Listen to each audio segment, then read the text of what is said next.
Dr. Eric Kelly III and a host of phenomenal speakers from all around the globe for this 7-day virtual event that you don't want to miss. The mission of the Black Business Expo is to raise scholarship money from kids all the way from high school all the way from college. The Black Business Olympics is one of the largest Black business showcases in the world. It is an opportunity for businesses and companies to showcase their businesses globally. We are going to be giving away laptops up to $5,000 away to students. Again, I'm Olivia Appleberry, the founder of 2 Cents Finance and one of the speakers for the expo. I am so excited to see you there. For more info, go to www.blackbusinessexpousa.com or call 919-308-9090 and hope to see you there. I am Black Business. From the moment I wake until the time I sleep. Yes, I am Black Business. I am Black Business. Tell me, are you Black Business? I am Black Business. Do you support Black businesses? Listen, I support Black business because I am Black Business. Black Business Expo, one of the largest business showcases in the history of Black business in the world. The world!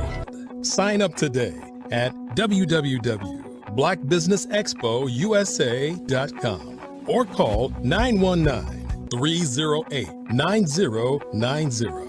I am Black Business. I am Black Business. From the moment I wake until the time I sleep, I am Black Business. I am Black Business. Are you Black Business? I am Black Business. Do you support Black businesses? I support Black business because I am Black business. Black Business Expo, one of the largest business showcases in the history of Black America in North Carolina. Sign up today at www.blackbusinessexpousa.com or call 919-380-9090. I am Black Business. I am Black Business. From the moment I wake until the time I sleep, I am Black Business. I am Black Business. Are you Black Business? I am Black Business. Do you support Black businesses? I support Black business because I am Black business. Black Business Expo, one of the largest business showcases in the history of Black America in North Carolina. Sign up today at www.blackbusinessexpousa.com or call 919-380-9090. I am Black Business. I am Black Business. From the moment I wake until the time I sleep, I am Black business. I am Black business. Are you Black business? I am Black business. Do you support Black businesses? I support Black business because I am Black business. Black Business Expo, one of the largest business showcases in the history of Black America in North Carolina. Sign up today at www.blackbusinessexpousa.com or call 919-380-9090. I am Black business. I am Black business.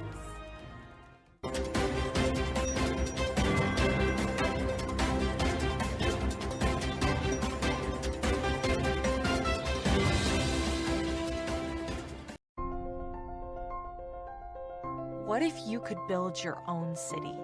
A place where every child can find nurturing people to help them achieve their full potential. A place where every adult can access job training support. Where health education is abundant. Where social justice ruled the land. A place without limitations. Welcome. You have arrived at STEM City USA. It is what every city should be. A safe and trusted community where you find people and resources to help you become everything you are and beyond. STEM City is unlike anything you have ever experienced. It is a digital twin of the world around you, only better. STEM City is about energy and soul renewal. It is more than a digital world. You can almost feel the power of live cultural events, music, and theater. STEM City promises a better future for children with caring mentors and hands-on activities with dedicated tutors to support our youth. STEM City is your passport to a healthy lifestyle with weekly events addressing our community's many issues. STEM City is your financial well-being with helpful information on wealth management, career advancement, job training, and so much more. STEM City is the community you deserve. It is the city where your dreams can come true. STEM City USA, a place in the sky that is accessible to all who reach for the stars.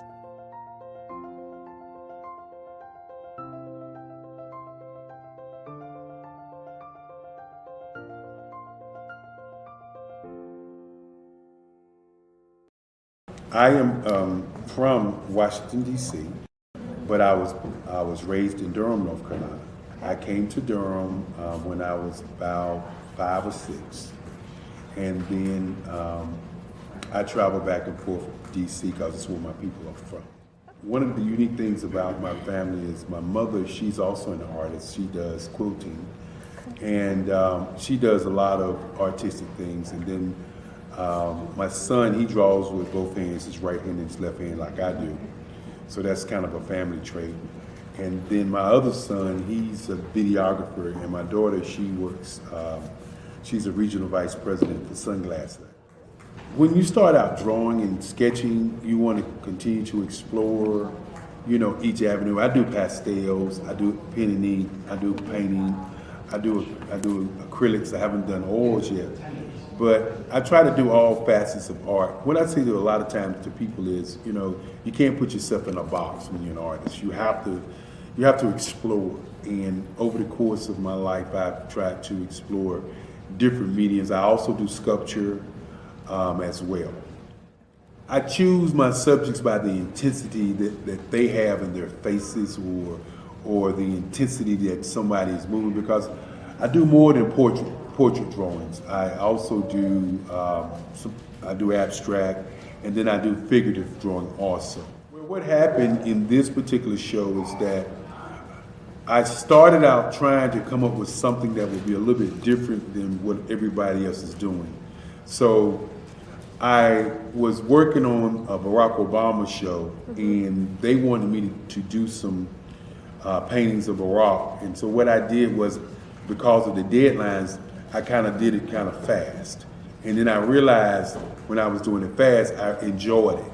And so then I started doing other pieces the same way, and I started to enjoy those pieces also. And so I came up with this particular style, and it's a style of lines and colors. And what's interesting is that when I was in college, I did a show called Lines, Colors, and I talked about the boldness of the blacks, the hotness of the whites, and this is how this has come about, later on in my life. And the colors comes from a lot of the entertainers that I work with, where they wear different colors. They don't wear, your plain reds or your whites. They wear different colors, and so that's also another piece of what's giving me the colors. The subtitle of this show is Faces That Speak Life. That's real critical. Faces that speak life. Each one of these pieces is a life source and a life energy that's being put on display for people that are looking at it. I always say in terms of my art, it's not important that I draw them. It's important what you get out of what I draw. I don't try to just draw it because you like it. People wanted me to do prints. I didn't do prints.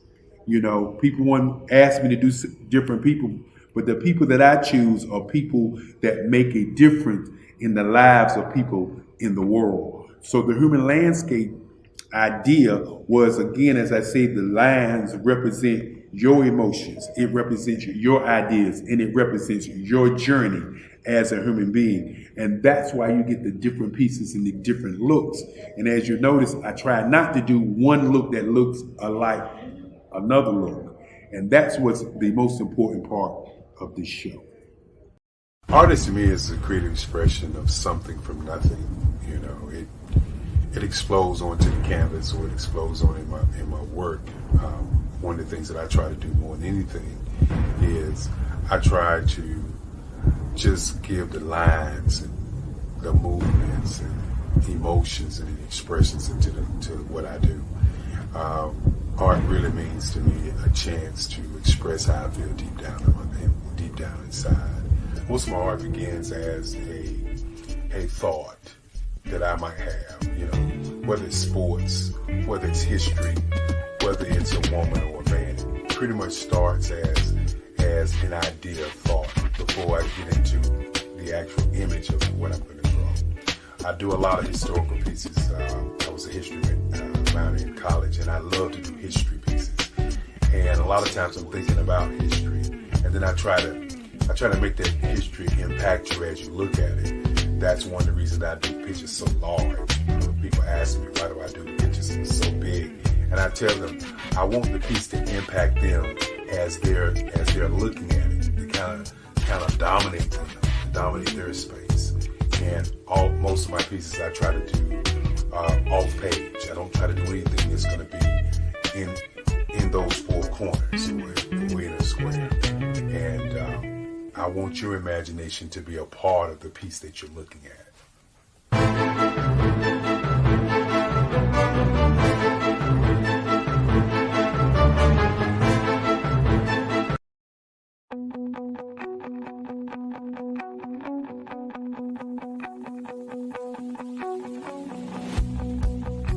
I am Black Business.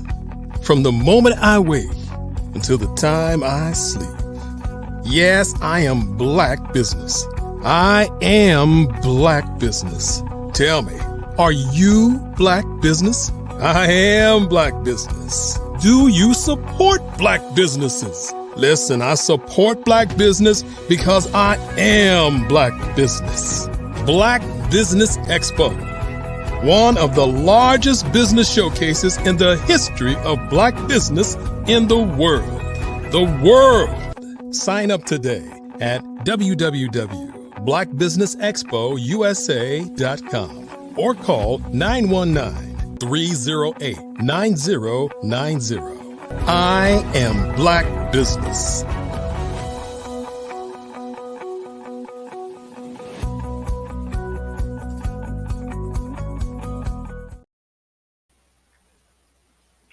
Good Afternoon, business owners, entrepreneurs, thought leaders, and corporations. Welcome to the Black Business Network. My name is Deborah A., and I am your business moderator for this afternoon on the Black Business Network. The Black Business Network is a 24-hour business network showcasing Black businesses, business owners, entrepreneurs, and thought leaders worldwide. We have speakers from Durham, New York, Phoenix, Dallas, Los Angeles, London, Singapore, Nairobi, Johannesburg, Tokyo, and cities all over the United States. The Black Business Network is a global community sharing its business knowledge to empower, inspire, and educate businesses about business. Our first speaker for this afternoon is Victor V. Johnson. Victor is a highly rated, inspirational, and transformational speaker, youth advocate, business coach, real estate entrepreneur, and published author based out of the Dallas-Fort Worth, Texas area. He is also the community outreach coordinator on the mortgage team for Prosperity Bank, where he develops strategies to create more homeowners in the Black communities of Texas and Oklahoma. Victor spent 17 years managing and developing dozens of leaders in call centers, leading teams, processes, and relationships. At age 41, he began his rental property portfolio, and at age 44, he published his first book, Proven Pathways to Wealth and Happiness. Since then, Victor has impacted well over 250,000 lives through his stage appearances, his Mindset Monday posts, and his YouTube channel, Create Your Future Self. He now has 8+ years of experience as a professional speaker, real estate entrepreneur, and business and real estate investing coach, having created dozens of successful real estate investors. Victor works with groups, organizations, schools, and individuals to help them get results. Be the victor in your life, business, and health. I present to you Victor V. Johnson. Hello, Deborah A. Genius is common, and I'll see you on the other side. Thank you so much. What an honor to be here as part of the Black Business Network. I mean, just that name itself lets you know that there should be some pride and definitely some honor related to you as a Black business owner. I am a Black business owner, and as stated in my bio, I have published a book called Proven Pathways to Wealth and Happiness. It is available online, Amazon, Kindle, places like that.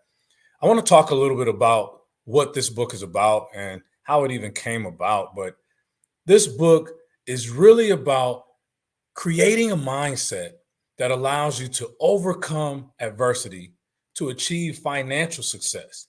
And not even just financial success, but success in your health, in your relationships, in your career, in your business, in your spirituality. And I talk about the challenges that I went through in my 30s. Yeah, in my 30s, I was struggling financially. I had a poor credit score, almost below 500. It was probably about a 510 at one point in my life. And as you know, when you have a low credit score, it is very suffocating. It prevents you from being able to purchase a home, cars, to build a business, start a business. You can't even get certain jobs. In some cases, you can't even get insurance because if your credit score is too low, they see that as a character flaw on you. So if I take you back now to the year 2008, I was living in Atlanta, Georgia, married man. We had blended our families. So I had 3 children from 2 mothers. My wife had a daughter. We blended these kids together. They were all in their early teens. One was probably a preteen at that time. And living in Atlanta, we have access to Florida, South Carolina, Tennessee, anywhere within that region for road trips. And as a father, I felt it was very important for me to be able to take my kids on summer trips. It's one of the things that I did not have that opportunity as a child. My mom traveled a lot. My father was remarried. My grandmother was a little bit older and didn't have a husband. And so I did not have that experience so much.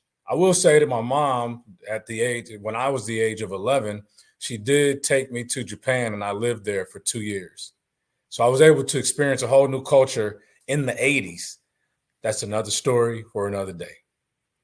So taking you back to 2008, this was the summertime that I wanted to take my kids on a road trip, and my credit was so poor, I did not even have a credit card. So I had to wait until I got paid on Friday, use my debit card to book the rental car, and of course, drive down to Florida and book the hotel. I couldn't plan out this stuff, at least pay for it and reserve those things in advance. I had to wait until that money hit that bank account on Friday morning. So we scurried over to the rental car place, all the kids in the car, in my car with our luggage. We got to the rental car place, I swiped the card, we get the rental car, and here we are off on I-75 going southbound to Orlando, Florida, of all places. And if I'm not mistaken, that's probably about a 10-hour drive. I don't know why I didn't choose to take this trip to Savannah or South Carolina, which would have been probably a 3 or 4 hour drive. But being this dad, I wanted to give my kids a new experience. Of course, we're speeding because I do have to get back to work on Monday, and it's already Friday morning. And I'm speeding on I-75, and whoop, whoop, I see the blue and red lights behind me. And that was the moment when I added another expense to this trip that I already could barely pay for. Again, I'm 34, probably 35 at this time, 34 years old. We get to Orlando. We pull up at what I could afford for our accommodations for the weekend. And let me just say this. My kids probably did not realize that this was a crappy hotel, but Mrs. Johnson over here knew that was a crappy hotel. We stayed in one room, my wife and I. My children stayed in another room, and the roaches stayed in every room. So it was one of those trips where it's like, oh my goodness, but we're here. We're going to make the most of it. And I tell you, with every 30 minutes that went by, every meal that we ate, I'm watching the money dissipate out of my bank account, which was not much. But we made the best of it. And I'm thankful that we had that opportunity. We made it there safely, and we did have some laughs and experiences while we were there. So we get to Sunday afternoon, and it's time to head back up 75 North, back to Atlanta. And by now, it's getting a little dark. Maybe it's 8 o'clock in the evening. I look in the rearview mirror. I see that my kids are in the back seat, one slumped over the other on their shoulders. I look over at my wife. She also was sleeping at that moment. And I took one more look in the rearview mirror, and that's when I caught my own eyes. I did not like the man that I saw in that mirror at that time. I'm trying to figure out, why is this guy in his early 30s, mid 30s, scuffling and scraping to put together a 2-day summer trip for his kids? Why is my credit score where it's at? Why am I living paycheck to paycheck? And it was not a satisfying feeling. So we got home, and everybody kind of got settled in and showered up and ate, and then they went to sleep.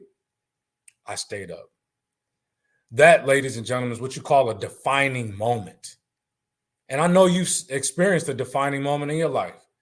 A defining moment is that moment in your life where everything that happens after that moment is completely different than everything that happened before that moment. And I was determined to make that defining moment a positive change in my life. So I went through several exercises of things that I did, but that night I pulled out a notepad and I drew a line down the center of the page. And on the left side, I wrote down everything that I felt was an obstacle in my life. And it was everything from my credit score, my spending habits, my habits in general, the feeling of trying to make other people think that I'm making money, but I'm really not. So I'm paying higher car notes. I'm paying stuff late. Got rims on my car. I got a nice apartment, but probably paying a little bit more than we should have. So I got all these things on the sheet of paper that I felt were hindrances to me being the man that I wanted to be. On the other side of that sheet of paper were the things that I felt that man would do. how he would live, the books he would read, what would be his workout, what kind of vacations would he take, how would his children respect him, his wife respect him, what type of job or career would he have. And both sides of that sheet of paper were completely filled all the way to the bottom. And I went on off to bed. And that next morning, I woke up and found a notepad on the side of the bed, and I decided to make that a to-do list. So that to-do list became something that I worked through. Again, I started on the left side to get all those obstacles out the way. And on the right side were the goals that I was pursuing. And that is really kind of the beginning of proven pathways to wealth and happiness. You see, I ultimately overcame those credit challenges, and I got over the paycheck to paycheck living. And there were certain things that I did to follow that path to my proven pathways to wealth and happiness. In this book, I spell out a lot of those steps, practical things that I did, things to improve my credit, things to improve my personal development, things to attract better outcomes for myself. And the funny thing about the book is that, it really teaches you how to create your future self. That's exactly what I was doing in that time, was creating my future self, the future Victor Vonico Johnson. And so now I have the opportunity to not only educate and share my story through these practical learnings to others, to other grown-ups in their 20s, 30s, 40s, and beyond. I also have the opportunity to educate kids in their teens about how they can prevent some of those hardships. Now, you're not going to prevent them all, but we teach them character building and things like that, and we'll talk about that a little later. But Proven Pathways to Wealth and Happiness is a winning mindset book. It teaches you how to develop that perseverance, that determination, that can-do attitude. Ultimately, my story goes on and it talks about how my wife and I ended up building a rental property portfolio, relocating to another state, the great state of Texas, from Atlanta, how we were able to start businesses. We had happier living and lifestyle. We were able to do more for our children. It is truly a book that I'm proud of because I now know that when my day comes to an end, I've left something for the earth to better themselves. So people that live beyond me have something that they can enrich their lives with. And I'm hoping that in my brief story here, that you, whatever that obstacle is, that you can take these little inspirational nuggets, or maybe even get a copy of the book. I'm not here to sell you anything, but perhaps that's the starting point, just to invest in yourself so that you can figure out what steps need to be taken for you to create your future self. There are dozens, hundreds of books out there and videos of people who have overcome. And some of these principles are time tested.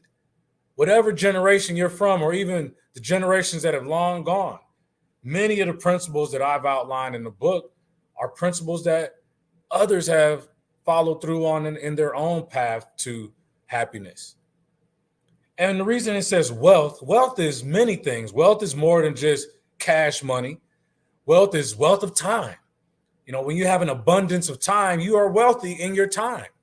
You're not being rushed around. You don't have many minutes in the day. When you have great health, you have a wealth of health. You don't have to take several medications or do certain things that you can't control within your body, but you are struggling health-wise. So if you can follow certain principles, again, that I've outlined to create a lifestyle around those things, you can build a wealth of health. It could be stature in your community. How are you impacting and influencing others? All of this makes a difference. And those are all elements of wealth. Wealth is extremely subjective. Wealth is what it is for you. But I promise you, wherever you're at in your life today, there's another level that you can pursue. There's another level that you can achieve and desire and live. And how about this? Maybe, just maybe, through your example of overcoming adversity or overcoming whatever obstacles you have, there's somebody watching. Perhaps a child, perhaps a neighbor, a coworker, somebody that's just in your circle that looks at you and says, oh my goodness, I remember when, and look at them now. And that's really who I am today, is somebody that lives to bless somebody or as many people in any possible platform that I can. You've heard through my bio, I speak on stages. I do a Mindset Monday post on LinkedIn and social media just to get people excited about Mondays again. Monday should not be a day of dread. Monday should be a day that you are excited to jump back out into the game and get yourself to the next level, or again, to help somebody else get to that next level. So proven pathways to wealth and happiness is somewhat of an edict, somewhat of a principle follower for you to be able to look at and say, what one man or woman can do, another man or woman can do. And that's what we want you to take away when you get this book, or when you come to my stage appearances, or even here at Black Business Network. And I must say, I'm so thankful to Dr. Kelly and his team for presenting a platform such as this, so that thousands, probably millions at some point, of Black business owners can share their service. It's not about selling anything. It's about taking the gift and value that you have and not holding it back from the world that needs it. You know, many people look at business completely wrong, and sales is something, it's a sleazy thing. It should not be. If you believe in your business and believe in what you are offering to the world, then you have an obligation to share that with the world. The way I look at it is, I'm going to max out every gift that God blessed me with.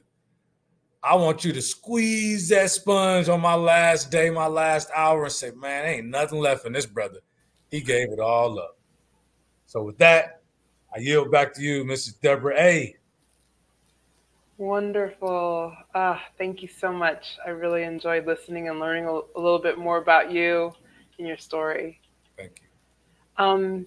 Are you open to answering a couple of questions? Absolutely. Oh, wonderful. So you mentioned your youth programs. Can you tell us a little bit more about the Create Your Future Self youth program? Absolutely. I appreciate you asking about that. So this came out of about 4 years ago, right during the pandemic. I had been submitting requests for proposals to a couple of school districts here in the Dallas area because I wanted to teach children about financial literacy, entrepreneurship, and really integrity and character building. And so I drafted this proposal. It got approved. I'm ready to get to work. And March 13th, 2020 happens. And it shuts down all the schools. The kids are back online. There's no campus activity at all.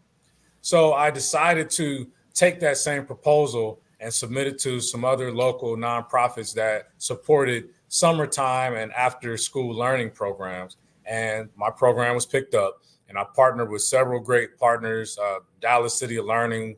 There's another one called, Business of Learning. And so we've been able to work with them to put together a program called Create Your Future Self Youth Program, where we do it in the summertime. And we also have now partnered with a couple of school districts to do a weekly mentoring program that we call Pathfinders, which is dedicated to male, boys, and underserved communities.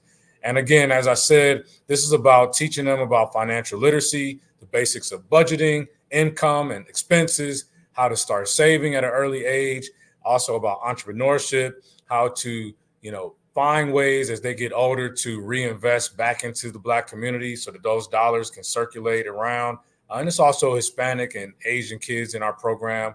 It's also a program that we have looked at as doing a mentorship through the book. So Proven Pathways to Wealth and Happiness. We're creating the workbook that accompanies that book so that now they can learn even principles about real estate investing, how we purchased our first rental properties in that book. And so we really just want to educate these young folks about the importance of financial literacy, about ownership, and really reinvesting back in their community. I work with a lot of community partners. We bring in the mayor to talk to the young men. We bring in experts in IT and cybersecurity and other entrepreneurs that are leaders in the community so that they can hear different voices and really see, get exposed to these new opportunities. So I'm really excited about that program. Yeah, that's amazing. Thank you so much for sharing that. Actually, you mentioned school districts and colleges. Can they hire you and your team for their students? Absolutely. So we're now able to bring this program across the state of Texas, as well as we've been partnering with a few national organizations and colleges that have allowed us to come in and, bring in. What I'll do in those situations is partner with local leaders in that community, bring them in. But we absolutely would love for, those schools or colleges to reach out. They can learn more at bethevictor.us. There's a page called Create Your Future Self. And then there's a page for our 8th grade mentorship program called Pathfinders there, bethevictor.us. We're looking to partner with as many school districts as possible. And again, it's just not just one guy doing this. I have a team and a network that I leverage to ensure that we're giving the same level of quality and they follow the framework that we've already created. Excellent. Wow. Thank you for sharing that and for the work that you're doing in schools. Thank you. I was actually curious, what are your goals for 2024? Great question, and I appreciate you asking that. So now where I'm at is, again, you mentioned in my bio that I'm now the community outreach coordinator on the mortgage team for Prosperity Bank, which is a regional bank here in the Texas, Oklahoma area. And my 100% job with this company is to create more Black homeowners in these two states. And so one of the goals that I have now is, of course, to find a way to create at least 100 new homeowners in 2024. So that's one of my professional goals. On the Nico Don project side of things, which is where Create Your Future Self is housed, we want to impact 500 to 1,000 youth this year. These are just 2024 goals. So whether that's through our youth program at Pathfinders or through the summer program or through other partnerships that we are able to collaborate with. And then my personal goal is, I'm married. I have now 2 grandkids, one a 2-year-old and one is a 4-year-old, and they live in different states. And so my wife and I were traveling a lot. So now I would love to get myself in position to buy a nice strip of land where I can build something not only for my grandkids to come and hang out with, but the family. Both my mother and my wife's mother are getting older. So we want to build somewhat of a compound where the family can come and create experiences and share life lessons for those coming behind us. So, and of course, maintain perfect health. That's always an important factor because you can't do any of that unless your health is in good shape. Amen. It's like, it's coming full circle because, my grandmother was in a village in West Africa and she had a compound and there was several generations. So it's like bringing it back. I love it. That's what we got to do. Yeah, others have done it, so why can't we do it? Amen. Amen. So what guidance can you offer to people to be successful in the new year? So the big thing is to not just set a New Year's resolution, right? But focus on what can I do just today to make myself better or to move me a little bit closer towards the goals that I pursue, right?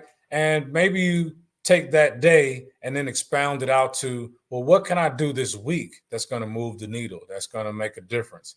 And it really comes down to no off days. Like every day, you've got to decide that you're going to do something that's going to make an impact on the life that you're pursuing or the next level that you want to pursue.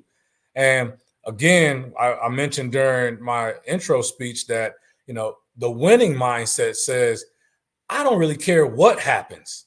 It's all part of my growth, part of my journey. And so I really would love people to shift that mindset from, oh, this happened, so maybe this is not my calling, or maybe this is not for me, or maybe I missed my window of opportunity. That's absolutely the wrong way to take it. You've got to look at it and say, if you're really dedicated for that goal or that thing that you're pursuing, then you got to look at everything as an opportunity towards moving you towards that. Even a loss, you got to sit back and say, you know what? Let me reanalyze this. What steps did I do wrong? Should I have partnered with somebody else? Maybe I need to do it a different way this time. And maybe I need to just get laser focused. One thing I see with a lot of our Black businesses is that we want to have several businesses. I'm the same. I've got a real estate property, but those are running on their own now. So now I can focus on the youth programs and, really getting out here and being a speaker. But sometimes we put too much on our plate. And so though we have all these talents, we need to maximize one, create a system, get that going, and then you can start working towards the next thing. When we're scattered and we're not quite sure, you could also be confusing the marketplace, and they don't know what you're offering is either. So I guess my ask is that people who are entrepreneurs, real estate investors, or people that just need somebody to guide them towards moving to the next level, I am a hired speaker. You can book me as a speaker to come wherever you are in the world, and I'll be more than happy to share my expertise, take nuggets from the book, and be able to incite my lessons and experiences with you. Wow. I really love that. Thank you for sharing that insights. And there are some things that really did hit home for me too. I'm curious. So we mentioned about this year, your goals for 2024, but how about like 5 years out? What kind of goals do you have for yourself for the 5 future? years out? That's a great plan because, the funny thing, Deborah A., is that what we're doing now is actually creating that future self for 5 years from now. The things that you're experiencing today, if you look back 5 years ago, what were you talking about? What was the story you were telling yourself about yourself? And you're probably living out that exact experience now. But my 5-year goals from the youth side of things, we have a goal to impact 10,000 kids through this Create Your Future Self youth program by 2030. So that's one goal. By 2030, we for sure, personal goal, I will own that 10 plus acres of land on a lakefront property with my wife and my family, and we'll be able to do all types of not only family experiences, but maybe take a portion of the land and create some kind of a compound there where we can still mentor youth or help others in that capacity. We do want to collaborate with others to potentially pick up a commercial piece of property somewhere. Maybe it's a gymnasium or something where, again, I'm really big on youth, so maybe it's something along those lines. Continue that perfect health that we just talked about. And I really just want to be more present for my grandkids and my kids as they start, really doing big things in their life. I just want them to be able to call on Paw Nico, my middle name Vanico, and just be able to say, you know what, this man has really helped out in so many ways, the community and our family. And, I just want to continue to do that. And of course, in my town, I'm in Carrollton, Texas, which is north of Dallas. It looks like people are kind of nudging me to do a little bit more on the civic side. I'm currently the commissioner for our neighborhood advisory committee, which is a volunteer commission, board and commission role, but who knows where the future goes. Oh, that's really inspiring. Yeah, there was something you said as a professional speaker, because you mentioned that a moment before when you were talking about you can travel. What are the topics that you cover? Absolutely. So for sure, we speak on financial literacy. So typically what my talks are about is around, getting yourself in position where you can buy real estate. We found that acquiring real estate is one of the primary ways to build wealth for the average person. So whether that's, buying your own primary home or investing, I'm really big on speaking to positioning yourself to invest in real estate. Secondly, I work with tons of entrepreneur groups. So I speak on those topics to help entrepreneurs create systems and processes that allow them to scale their business, how to maximize their minutes, how to put themselves in position to, collaborate and utilize partnerships and referral partners to grow their business, which also leads into the sales programs that I do with a lot of insurance companies. So many insurance companies have independent insurance agents that may have 2 to 5 agents within their offices. And so I've been brought in to speak at those conferences to help those independent insurance agents and sales agents to, again, put processes in place that help them to grow, offering marketing tips, sales tips, follow-up tips on how to make, more customers and how to follow up with those customers. And the big piece is how to build those collaborative relationships so that you can grow your business. And then, of course, anything related to character building, goal setting, and achievement, whether that's for the youth groups, the college groups, grown-ups, or from a corporate perspective, I can speak on all those topics.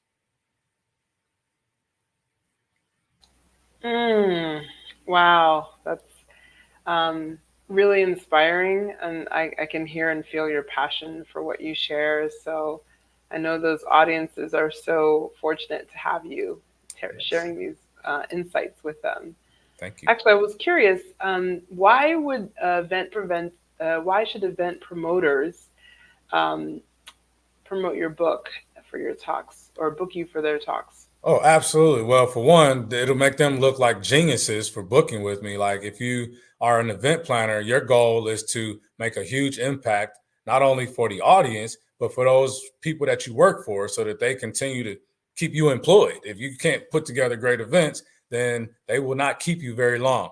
So bringing in a dynamic, energetic, passionate speaker is a huge thing that event planners are always looking for. They're up in the middle of the night scrolling social media, YouTube, and places like that to figure out how can I hunt down a great speaker.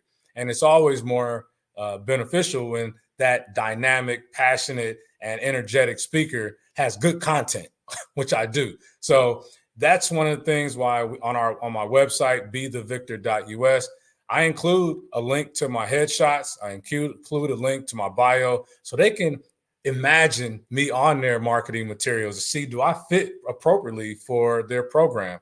And we've not disappointed. There's tons of testimonials on the site. You can see it. You can follow my LinkedIn page, Victor V. Johnson, and see the consistency of my activity, my speaking, very eloquent, and I'm passionate, as you stated, about the things that I speak on. And so as an event planner, I'm really your best friend. I am somebody who will make you look like a rock star, and I will definitely have your audience engaged and entertained while also inspiring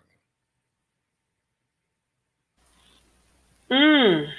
Wow, that's awesome. So you mentioned your website. Is that how people can order the book, hire you for speaking engagements, or for your youth mentoring programs?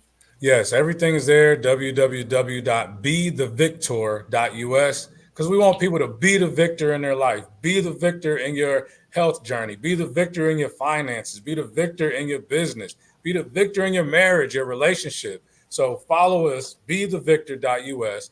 You'll see links to the book, to how to schedule me or to at least submit the questionnaire so we can find out about your event. We have information on there about some of the courses that I work on with people. I honestly don't take on many clients with my coaching because I feel like it's such a pour into people that I really only take on like 5 clients per quarter. So if that's something you're interested in, putting yourself in position to purchase rental properties, scale your business, things like that, I do personal coaching.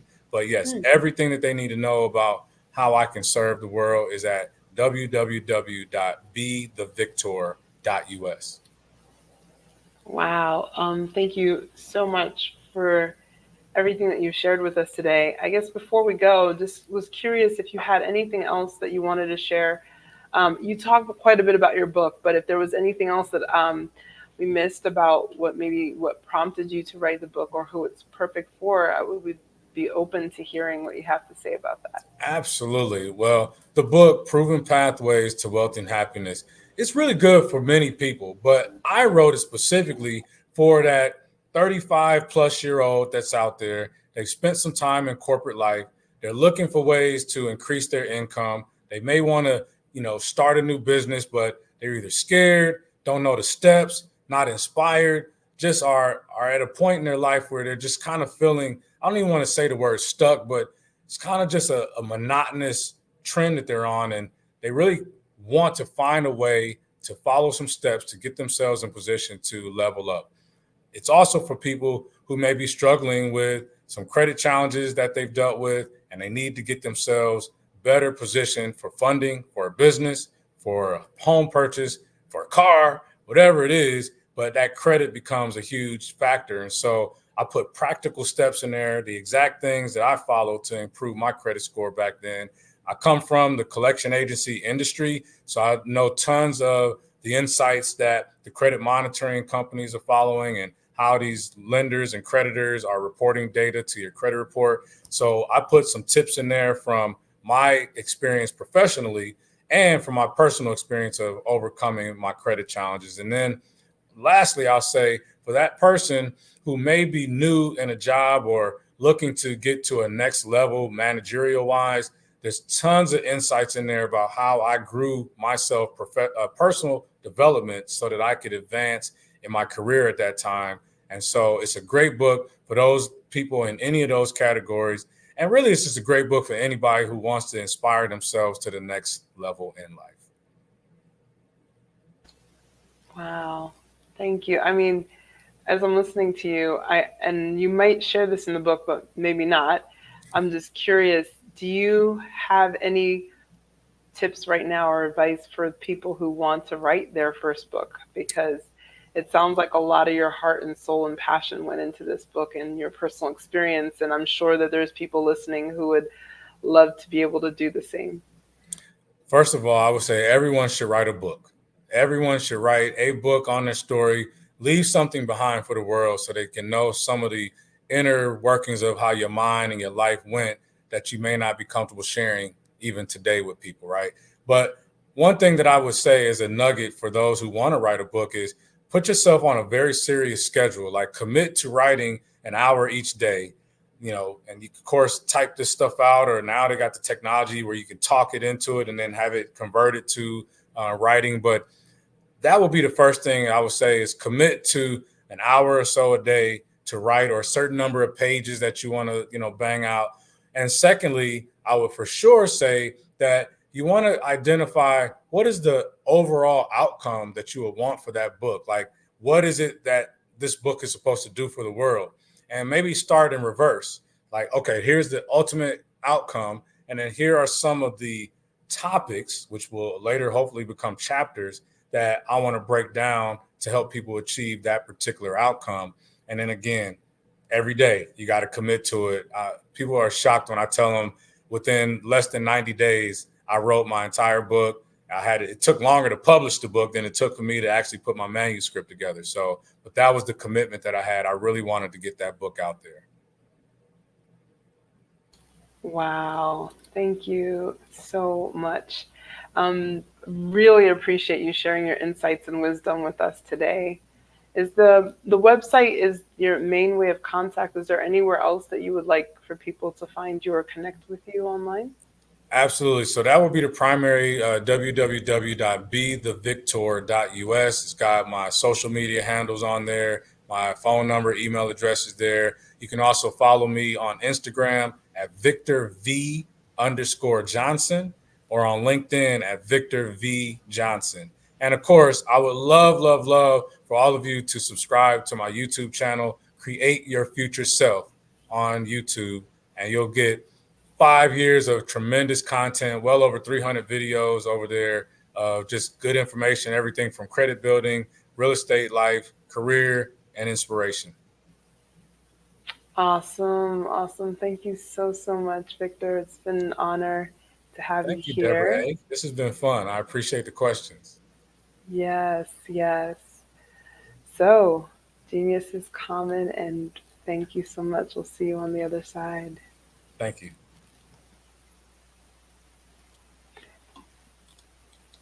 Oh, thank you.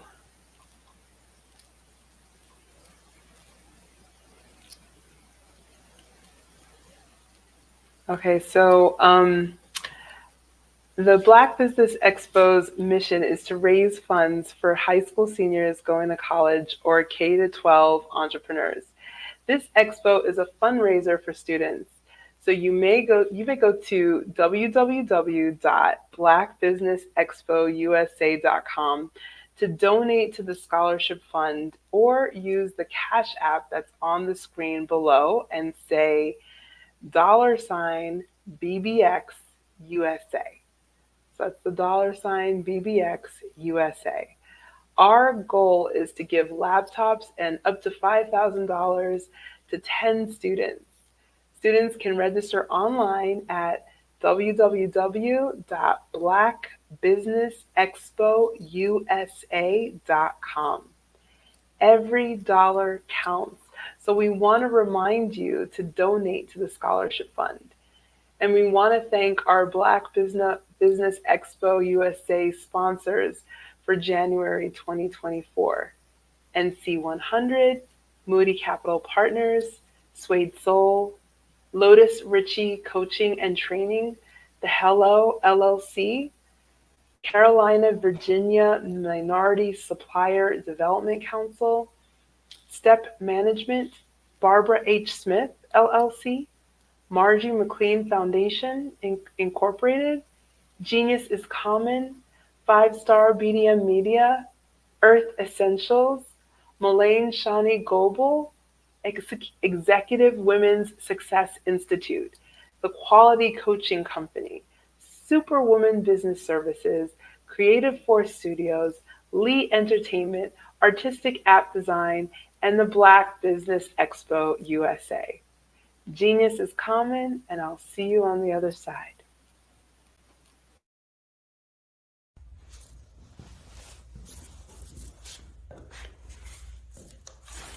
How you doing? I'm Rodney Allen Rippey. Yeah, the child actor. Well, now, leading man. Some of you might remember back in the day, the Harlem Globetrotters popcorn machine. Remember that? Well, it was a Saturday morning special that would come on, and I was there with Geese and Tex and Meadowlark Lemon. Remember the show? Well, I had a great time. And I have to say a huge, huge thank you to all my fans out there. Thank you for all the years of support. I went on from the entertainment industry. I started getting into producing and directing. And now, hey, here I am. I'm a studio executive here in Burbank, California at 2526 Studios. I have to say, it's been pretty good, but the best is yet to come. Please stay encouraged. Keep reaching for your dreams and never forget that genius is common. Remember that. Genius is common. No matter what anyone says to you, no matter how tough the road may get, keep striving. Keep reaching for your dreams. And always know that you are worth it. Everything that you put into yourself, everything good that you pour into your life, you are worth it. And when the times get tough, when things don't go exactly right, it's okay. Dust your shoulders off. Stand up strong. And remember, genius is common.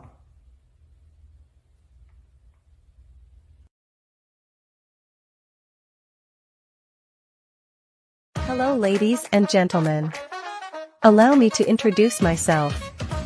My name is Tara Bush, and I am the co-founder and COO of the Hello LLC, where our mantra is helping everyone live life optimally. And more importantly, helping entrepreneurs leverage leading-edge optimizations. We help businesses build, brand, automate, and pivot into the future. With over 22 years of corporate C-level experience, I carry a wealth of knowledge and expertise in my professional portfolio. My professional journey has encompassed various facets of business, executive leadership, project management, marketing, systems, space planning, and strategy implementation. I have had the pleasure of partnering with and managing multi-million-dollar projects for the top Fortune 500 companies, prestigious universities, and well-known sports teams around the world, like ExxonMobil, Apple, Samsung, Citgo, HP, Ziegler-Cooper, the Houston Astros, the Dallas Cowboys, Bank of America, and Vanderbilt University. What fuels my drive is a passion for innovation and creativity that knows no bounds. I thrive on pushing the boundaries and thinking outside the box to bring fresh, ingenious ideas to the forefront. I turn visions into reality. As a leader, I am a steadfast advocate for integrity and creativity. I am driven by a profound desire to help individuals and businesses create their own return on time investment while leveraging technology. At the Hello LLC, we are more than just a 3D digital marketing agency. We are a community committed to helping, building, and thriving together with integrity. We can either show you, teach you, or do it for you. We believe in the power of innovation to transform the status quo. My fellow professional powerhouses, in the spirit of abundance, I firmly believe that there is enough prosperity in this world for all of us to thrive together. So, I invite you to make the pivot because the future is already here.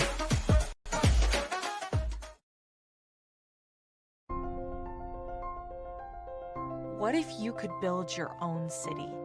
A place where every child can find nurturing people to help them achieve their full potential. A place where every adult can access job training support, where health education is abundant, where social justice ruled the land. A place without limitations. Welcome. You have arrived at STEM City USA. It is what every city should be.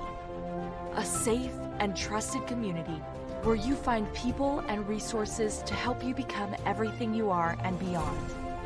STEM City is unlike anything you have ever experienced.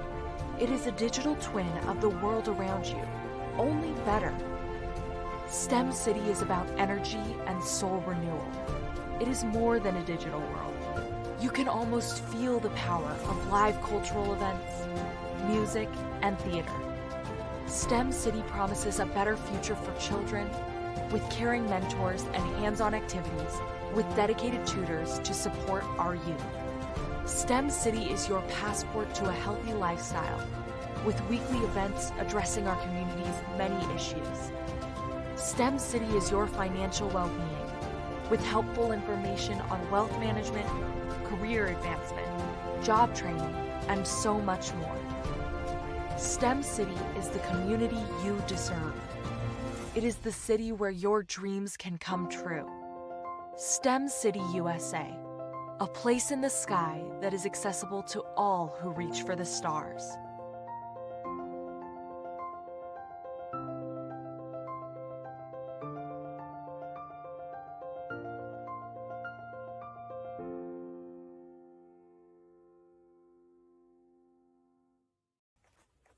Hello, Dr. Tandra Price here. I have a major announcement I'd like to share with you. Tapped In Magazine has just been selected as the official PR agent representing Onstage Plus TV network at the Super Bowl 2024. This is going to be happening in Las Vegas, Nevada on February the 4th through the 11th. This is huge. This is like having network extravaganza. We are going to be right in the huddle of hundreds of news media outlets. We're going to be invited to VIP networking events, galas. We're even going to be doing some interviewing on the red carpet. But wait, here's the kicker. We're not going alone. You're invited too. You might be saying, how can I be a part of the Super Bowl Media Week? Here's the game plan. Tapped In Magazine is putting together an exclusive publication. We're going to have hundreds and hundreds of printed copies on hand for distribution. We're going to be putting your information right in the hands of hundreds of news media outlets. Not to mention that you're going to be seen by thousands and thousands of people because you're going to be on the Onstage Plus TV network. This is your opportunity to expand your audience, your network. It's your chance to get the ultimate experience. This is like having oh no, wait a minute. I think we just made a touchdown. Go to tappedinmagazine.org right now to secure your spot. We can only feature a limited number of people. This is your chance. 2024, let's score big. It's time to make new connections, elevate your business, expand your horizon with your business. It's time for, you know what, to catch the wave. The Super Bowl wave. You don't want to miss it. Join us at Super Bowl 2024 in Las Vegas, Nevada. We'll see you there.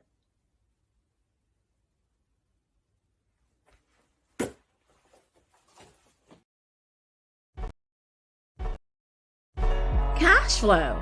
5, 10, 10, 75. I use the cash flow app to keep track of my charities. Cash flow 5, 10, 10, 75 helps you manage expenses, helps keep track of charitable giving, helps you save your money. Cashflow 5101075. Download it today. Cashflow 5101075 would like to wish the Cyber Bears good luck in this year's first robotics competition.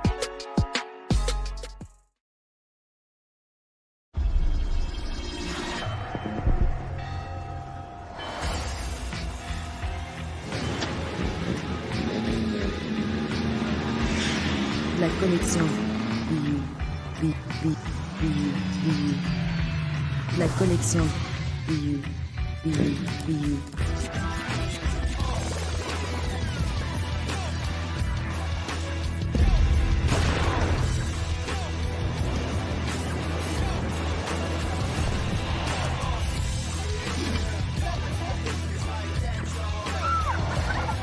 In a world obsessed with the cult of celebrity, I challenge you not to aspire to anyone else's greatness, but instead strive to reveal and ignite the greatness within you. Are you serious? I totally think that's it. Hey. No! Hey! To me, sexy is a man that knows who he is and what he wants. He's comfortable. You look at him, you see him, he's just comfortable being himself. And you're like, Baby, be you. be you, baby. Just be you. I like it. Introducing the Be You collection, exclusively available at K&G Fashion Superstore.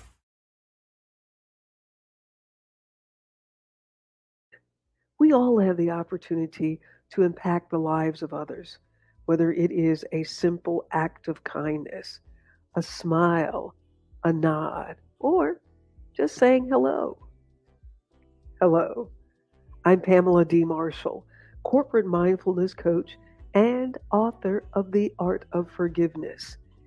I enjoy every opportunity to interact with others, whether they're in my home, sitting at my table for a holiday feast, or simply stopping by to say hello. My mother would often tell us, speaking is a sign of intelligence. Open your mouth, part your lips, show a smile, and say hello. Genius is common.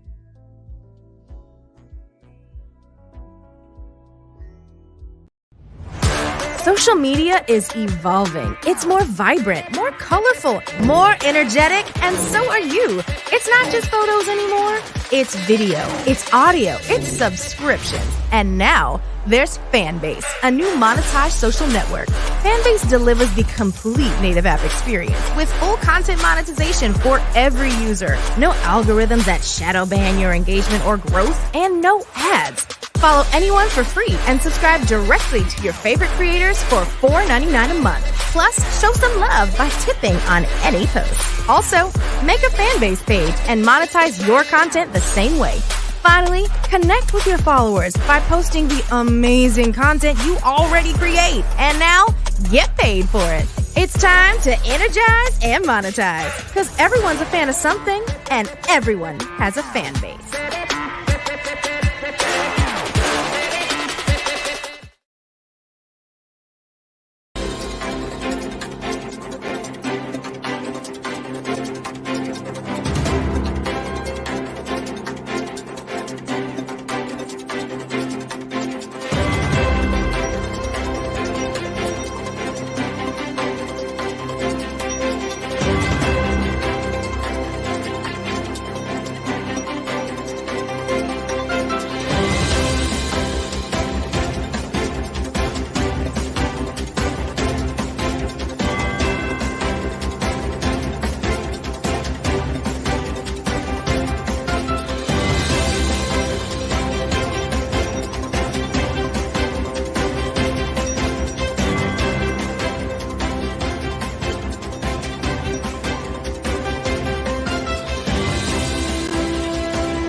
Dr. Eric Kelly III and a host of phenomenal speakers from all around the globe for this 7-day virtual event that you don't want to miss. The mission of the Black Business Expo is to raise scholarship money from kids all the way from high school, all the way from college. The Black Business Olympics is one of the largest Black business showcases in the world. It is an opportunity for businesses and companies to showcase their businesses globally. We are going to be giving away laptops up to $5,000 away to students. Again, I'm Olivia Appleberry, the founder of 2 Cents Finance and one of the speakers for the expo. I am so excited to see you there. For more info, go to www.blackbusinessexpousa.com or call 919-308-9090 and hope to see you there.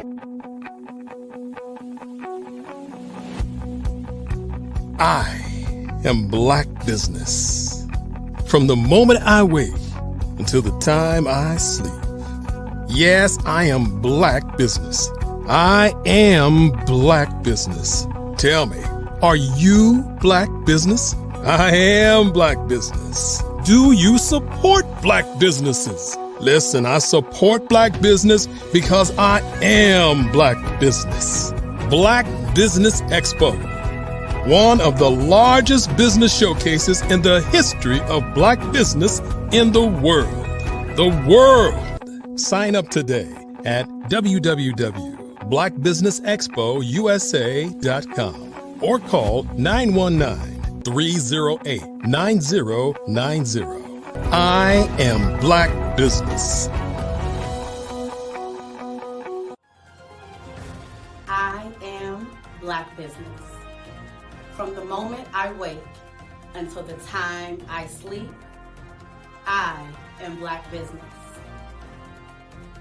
I am Black Business. Are you Black Business? I am Black Business.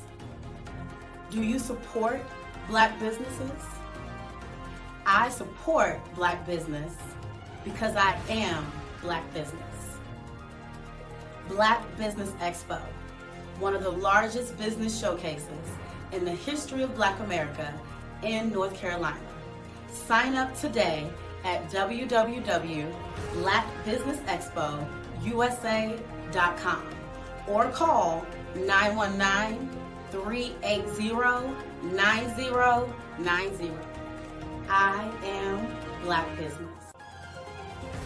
I am Black Business. From the moment I wake until the time I sleep, I am Black Business. I am Black Business. Are you Black Business? I am Black Business. Do you support Black businesses? I support Black business because I am Black business. Black Business Expo, one of the largest business showcases in the history of Black America in North Carolina. Sign up today at www.blackbusinessexpousa.com or call 919-380-9090. I am Black Business. I am Black Business. From the moment I wake until the time I sleep, I am Black Business.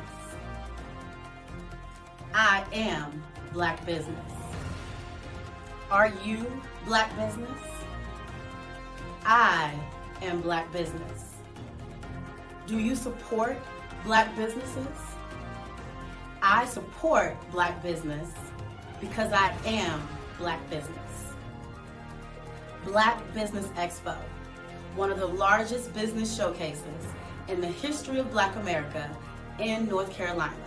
Sign up today at www.blackbusinessexpousa.com or call 919-380-9090.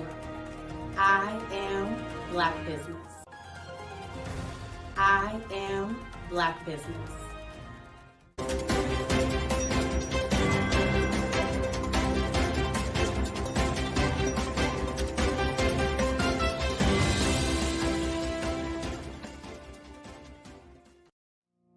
Did you know that approximately 333.34 million businesses exist today, according to a report from 2021? And you may be one of those businesses, or maybe you're not in the business market yet, but you're aspiring to be a business owner. Well, guess what? You're in the right place at the right time. Because let's face it, everything is about timing and opportunity.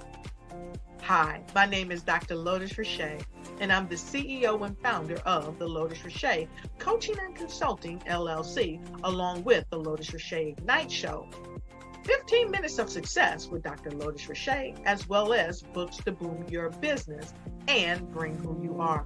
And today, I want to bring this amazing message to you about the Black Business Network and the Black Business Olympics. See, the Black Business Network and the Black Business Olympics is designed to help people just like you, that's right, that look like me, to take their business to the next level. Not just in your front yard or your backyard, but globally.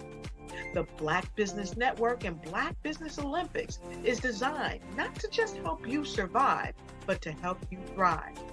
So join us today as we come together with businesses all around the world to support our students, our children, our young teens, our young entrepreneurs. What we do is we come together to help raise funds for students who are aspiring to be business entrepreneurs, who are aspiring and who are thriving in college. We endow them with a wonderful opportunity to gain scholarship of either a laptop or several thousands of dollars.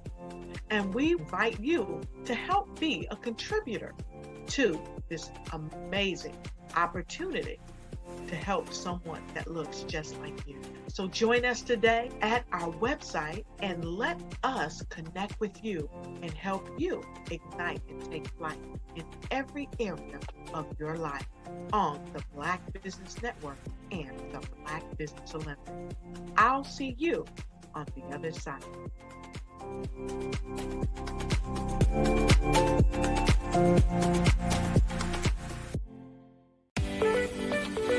You are in the right place at the right time. The Black Business Network opens again for its Black Business Olympics, a 24/7 broadcast on business, strategies, global branding, social media marketing, finance, advertisement, and much, much more. Featuring the top, most powerful entrepreneurs and speakers and thought leaders from all around the world as they gather together for this phenomenal event. Join the Black Business Network streaming live into the metaverse, STEM City USA, Black Multiverse, Pod TV, Roku, Hulu, iHeartRadio, Apple TV, YouTube, TikTok, Instagram, Google Podcasts, Facebook, LinkedIn, IBM TV, Spotify, and Twitch. Tune in today and be a part of this amazing movement. The Black Business Olympics welcomes you.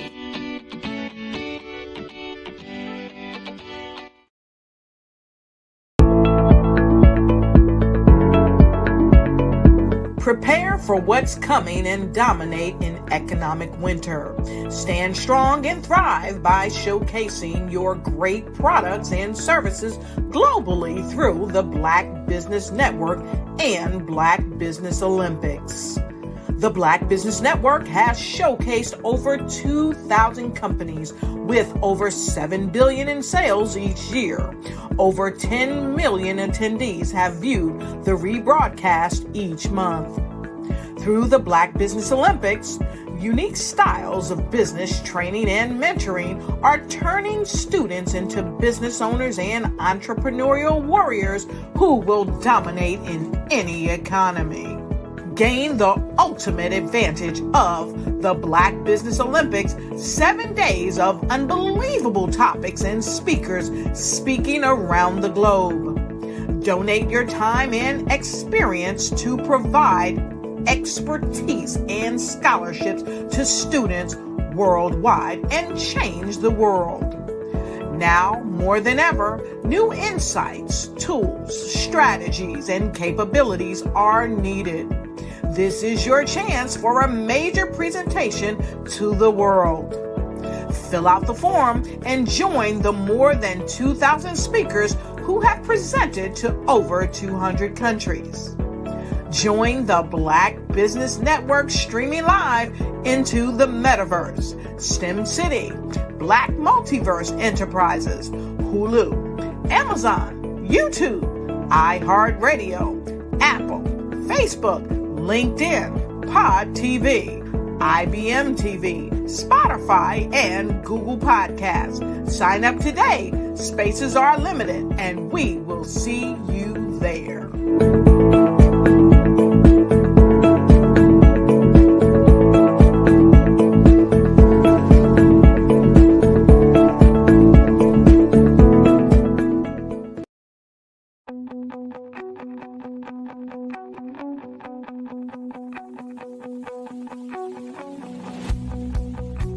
I am Black Business.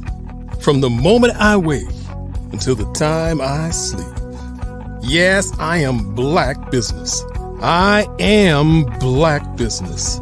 Tell me, are you Black Business? I am Black Business. Do you support Black businesses? Listen, I support Black business because I am Black Business. Black Business Expo, one of the largest business showcases in the history of Black business in the world. The world! Sign up today at www.blackbusinessexpousa.com or call 919-308-9090. I am Black Business.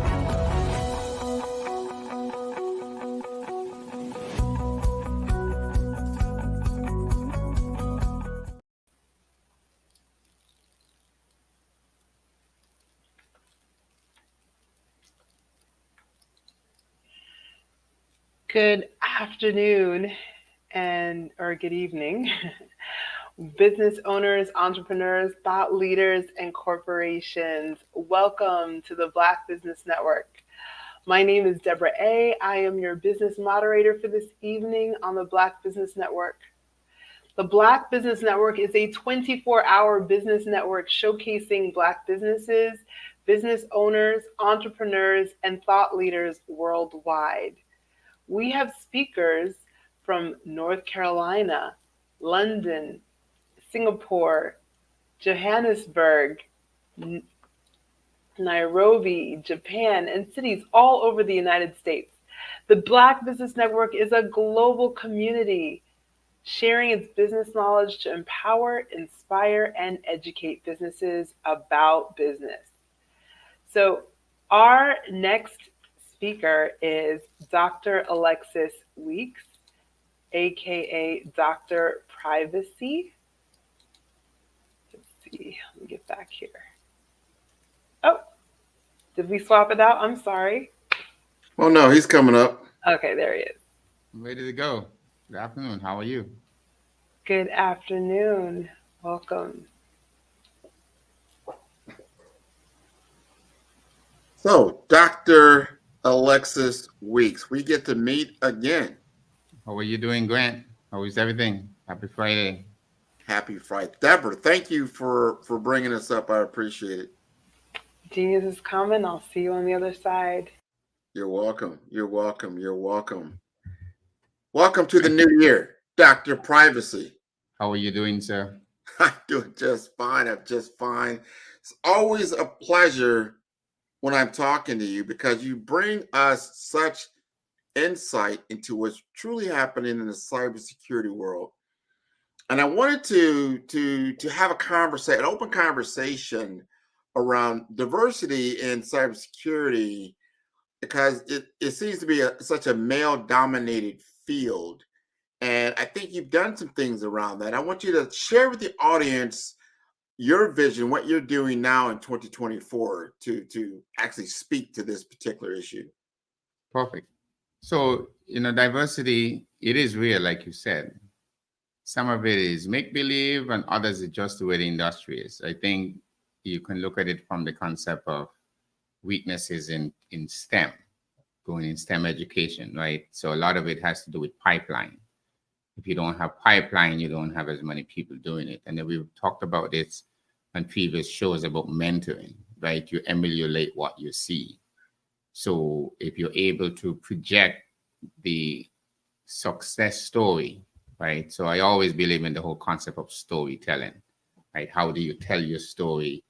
Everyone have a story to tell. And the idea of being able to expose others to that journey, right? How you got started. Like you've been running a successful branding business like for the last couple of years. So we've been watching you as you slowly grow. And a lot of it is just repeated, find those people who you can emulate, who've done it successfully, and find a way to just duplicate that effort. Study the game, learn about the industry, what is required to be successful. One of the things that I've seen over time is that successful people love to speak about how they did it, right? Whether it's through writing a book or executing, right? So being able to kind of look, for those people that you look up to and being able to say, hey, I want to do that. How did you do it? So you kind of start basic in that concept where like you need to have that desire to be successful in this game. We've seen a lot of people who's getting into it now, and is it about making the money? Yes, you can make money. But what I try to tell people is as you get into the industry, find something that you're passionate about, that you do it so well that you don't feel like you're working, right? So it becomes the fun part of what you do every day. We hear many statistics that talk about people wake up every day and you go to a job that you don't like, right? If you have a family, there's different reasons that's just kind of driving that and why a user or an individual will go through some of the hardship that you go through, right? At the end of the day, because you got to feed a family, sometimes you kind of put up with things that you wouldn't want to do in the industry today. So when we look at diversity, as a mindset, is about diversity of opportunity, right? It's not about, you hear some people say that if you don't have a seat at the table, you bring your own chair, right? It's easy to say that, but you have to be able to let into the room. And if you're not let into the room, then you just got to create your own room, right? I think there's enough opportunity for folks to kind of be successful in the industry. It's not one type of person that can be successful.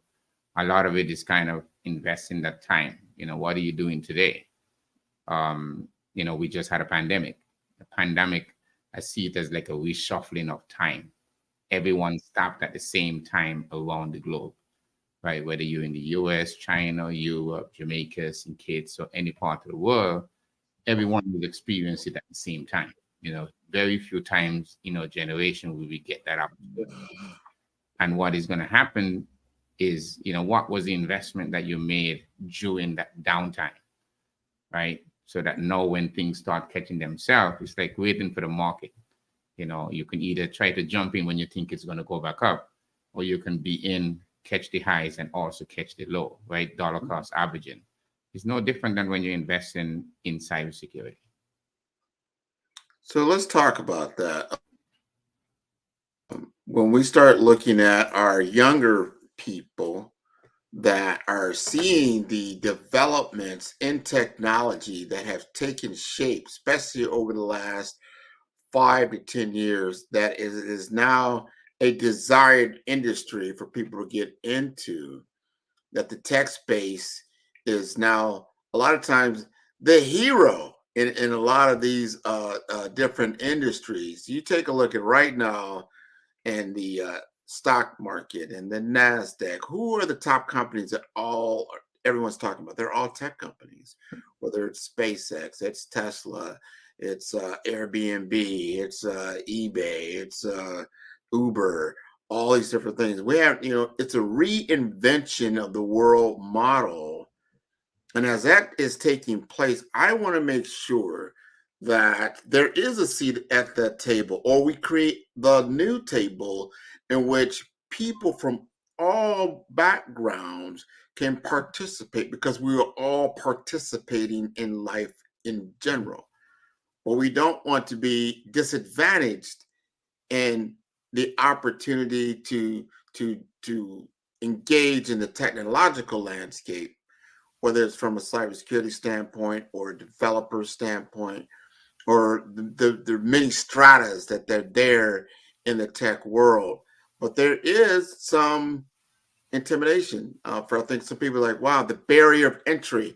Hey, I wasn't good in mathematics. I wasn't good in science. I'm not sure this is something I could really get into. And there's such a demand right now for professionals in the cyberspace that I don't want that to be a barrier for people to say, I can't do it.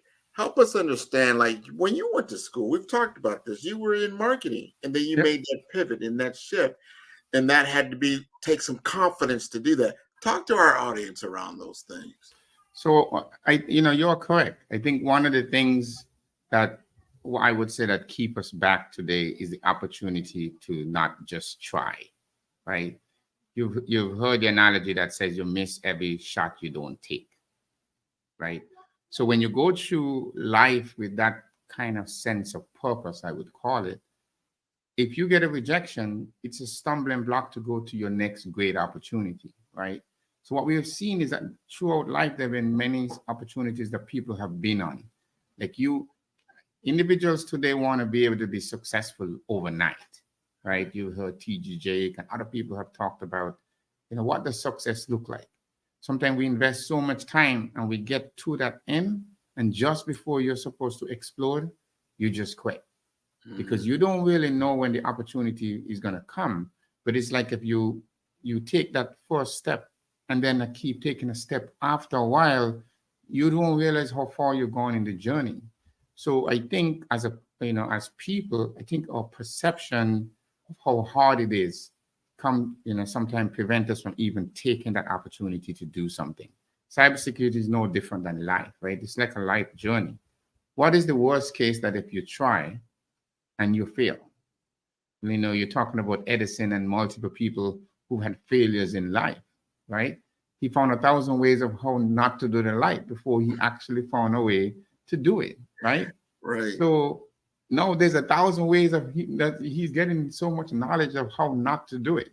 And success is like that as well. And it goes back to what you were saying with education. I've always been a student. I'm the type of person who's now going to law school for the fun of it. Many people don't do that. I do that because when I step into the room, I want to be the one with the most knowledge.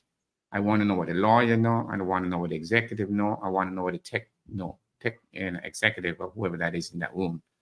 I want to be informed. And I think when you're informed of what happened on a day-to-day basis, you can have better conversations, right? So you can easily talk about varied amount of topic. I can't just talk about cybersecurity every day, but I'm with a business, right? Now I'm talking to an attorney and we're doing risk. Back in the day when I did mitigation and disaster recovery for a retail provider, Hurricane Katrina was coming. How do we move that entire infrastructure during that time?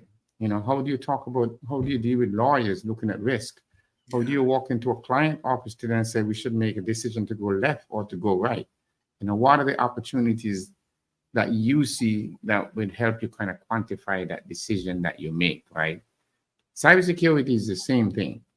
You talk about all those big name tech companies in the past. At one point, they were starting out just like we are. Right. I remember when Amazon was just a place that sold books and the website was so crappy, right? We all remember those days. But imagine if you had invested that $500, Glenn, at that time. Sometimes it's a lack of knowledge that keeps us away from opportunity sometimes, but you just got to try, find something that you're good at, right? And put so much passion into it that it doesn't feel like work. Like you just get up, you really want to do it. Like look at what you're doing today, right?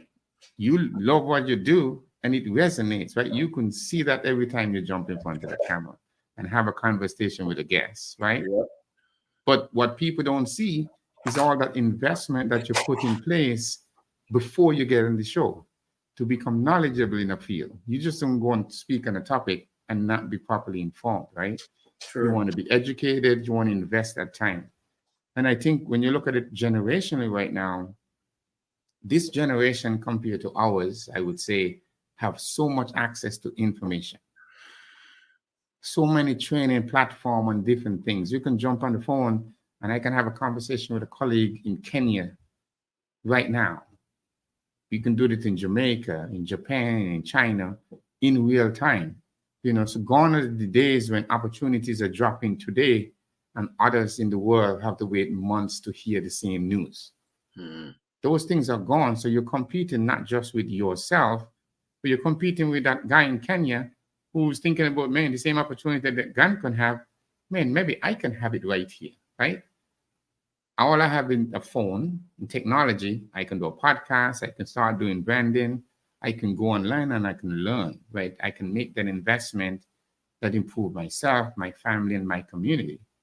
But you have to kind of have that desire. It have to be driven by that desire to improve yourself, improve your community, and find ways as a people to kind of move forward.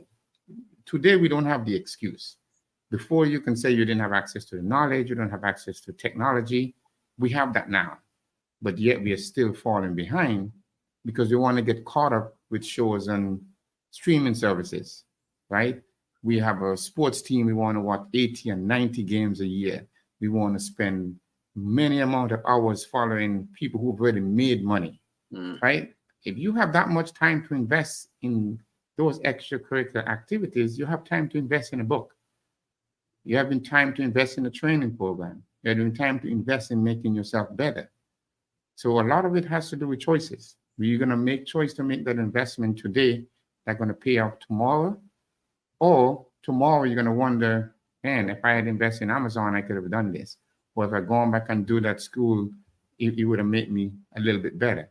The worst case is that you need to be willing to invest in yourself. Like you can't wait for others to come and say, hey, man, Grant, you have that idea. I'm going to give you $1. You have to say, man, I have the idea. I'm going to figure out where I'm going to get the $1 later, right? And you start thinking about what are all the ways I can get $1. I can say, hey, Alexis, I have this idea.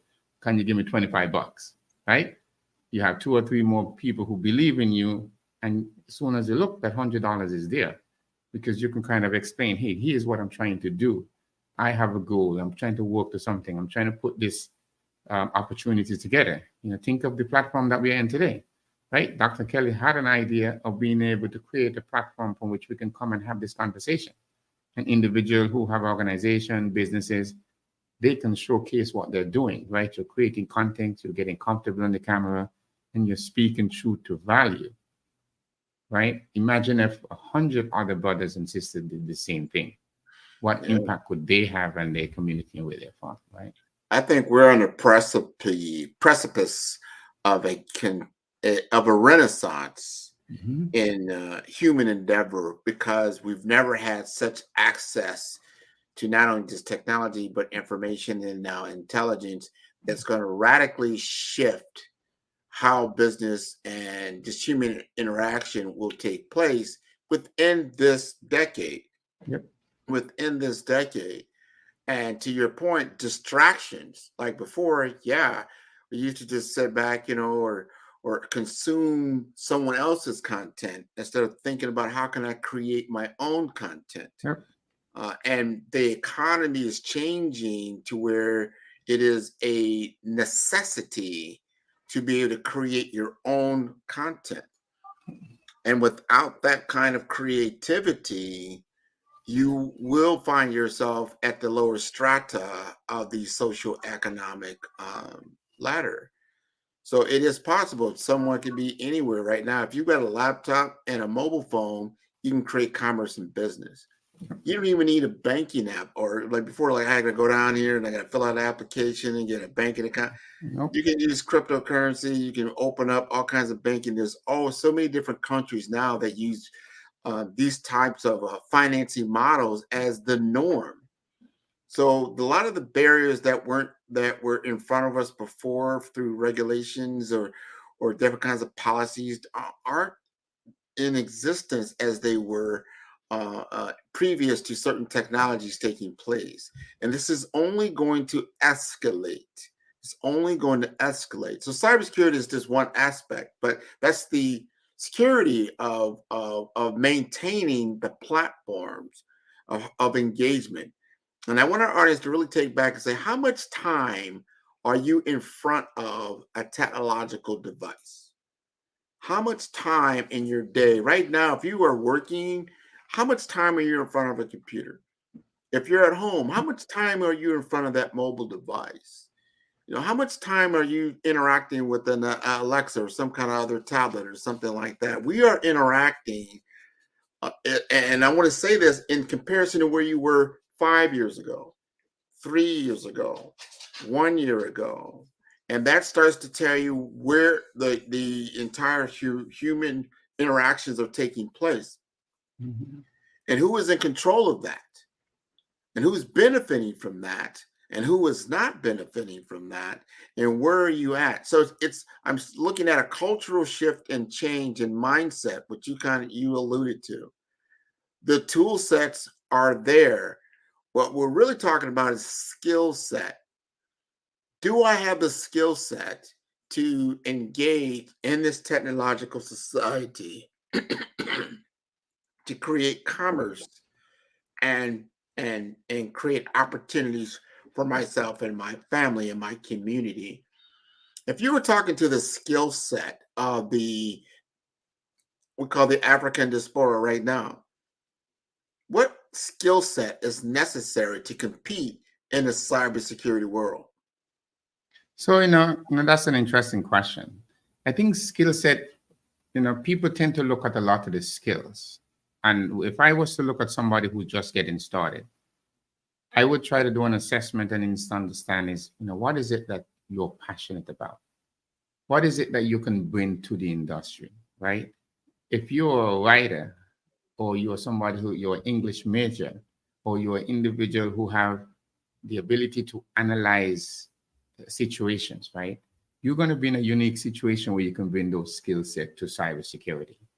But fundamental in terms of a baseline, what you need is that desire, right? Your desire any day would outshine any skill that somebody has, because that desire is going to determine whether you're going to give up when things get difficult, or whether you're going to pursue and continue when time gets challenging.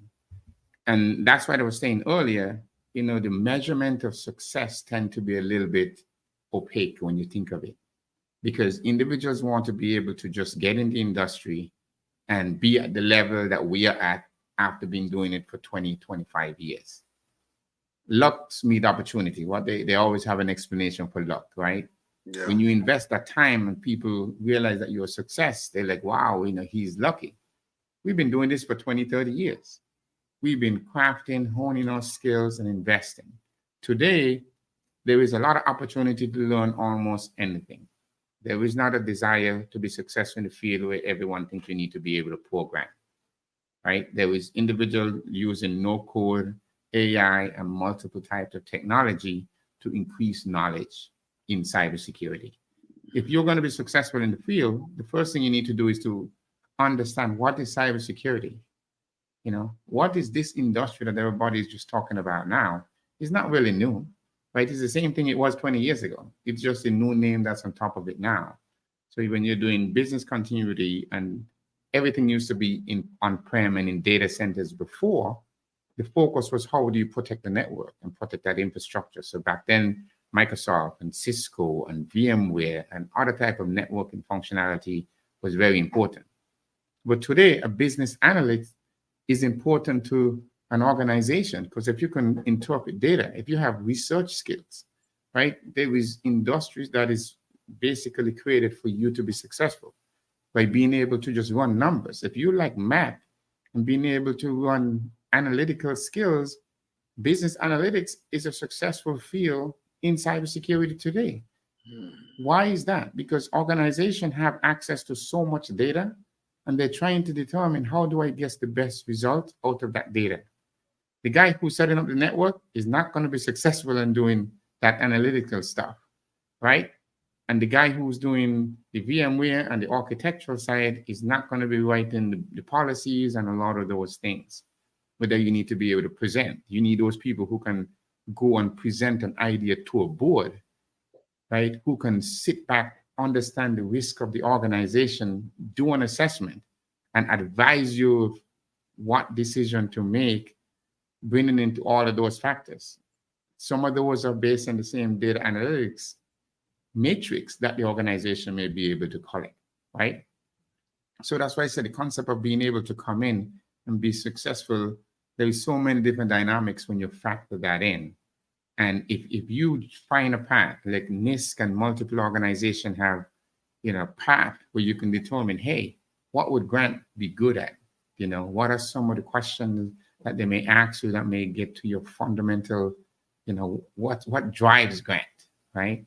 And if you kind of step back and look at the opportunities to be successful in the industry, there's so many paths to do that. Academia is one. There's some people who are just very sharp at things and don't need to have a degree. Would it be beneficial later? We always have this trade-off in terms of degree versus experience.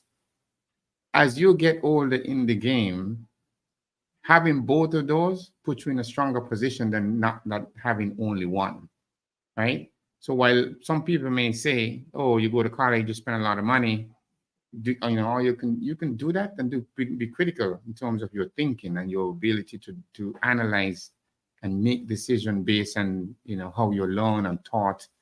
All of those things are part of the success of anyone who's in this industry. And then one thing we haven't really touched a lot on is mentorship, right? To be successful, you have to find and emulate people who've been successful, so you're not making those mistakes. So having a desire to read and learn what has been written before, or opportunities for people who've gone before you so they can explain the path. How did they get from A to B? What are some of the things that they take? And the worst case is that even if you follow what they did, you should get some level of success, right? It's like they said, you're hanging around successful people. If you emulate like them, make the investment, you should get some level of success if you just hang around with the people. They always talk about your accountability partner, who are the four or five people within your circle. True. They always say you make a certain amount in relation to those people that you're hanging out. So you want to have, hey, there's a circle of people that we're going to drive. Like when we went to do our doctorate, there was like 7, 8 of us. And we were like, we're going to make sure everyone crossed the line because we're going to make that investment. There are many days that I'm not going to want to read research paper. But you need to know, okay, what is the process to dissect a research paper? Do you read the whole thing, or do you just read the abstract, introduction, and maybe the conclusion? So there is different ways of trying to eat that frog, as they would say, to kind of digest that information that would allow you to be successful within the field. You have been very successful. I like what you said. If you want to be a millionaire, hang around millionaires. If you want to be broke, hang around broke people. Yep. So know your circle that you're in, and understand if you truly want to be a cybersecurity professional, even if you're not one right now, seek out those who are, and just be in the room, be a fly, on the window. Just know what they're hanging out. And how do you do this? How do I do that? Well, you know what? There's these things called groups now in these digital platforms on social media. You can just, apply to be in that group. Some of these groups are open. You can listen to all the different dialogue that's taking place, what's important, what's not important, what's happening. Make sure that you're getting, you can program your social media feeds, how you're getting information to tune into the news about cybersecurity, about cybersecurity breaches, what's going on, so that when you're opening up your particular tablet or your phone or your computer, you're getting the intelligence that helps you. So you're putting yourself in the framework, in the mindset, and then you understand what the skill sets that are needed, the tool sets that are needed to be successful, and then you're there. Now, I wanted to ask Dr. Weeks about some of those associations that he is involved with, like Cyber Minds and ISACA. You've got some things that are coming up right now. Talk to us about some of those associations. Perfect. So, ISACA is an organization that's been here for many years. I'm a part of the ISACA South Florida chapter. That organization has been around at least 45 years. So we're going into a 45th year for that organization. So for the last 15 years, I've been associated with it. I've been blessed with the honor of being able to be the president for multiple years. And I've been entrusted to kind of guide, the growth of that organization for a very long time. One of the reasons that I got into that organization, I remember one of my mentors, Dr.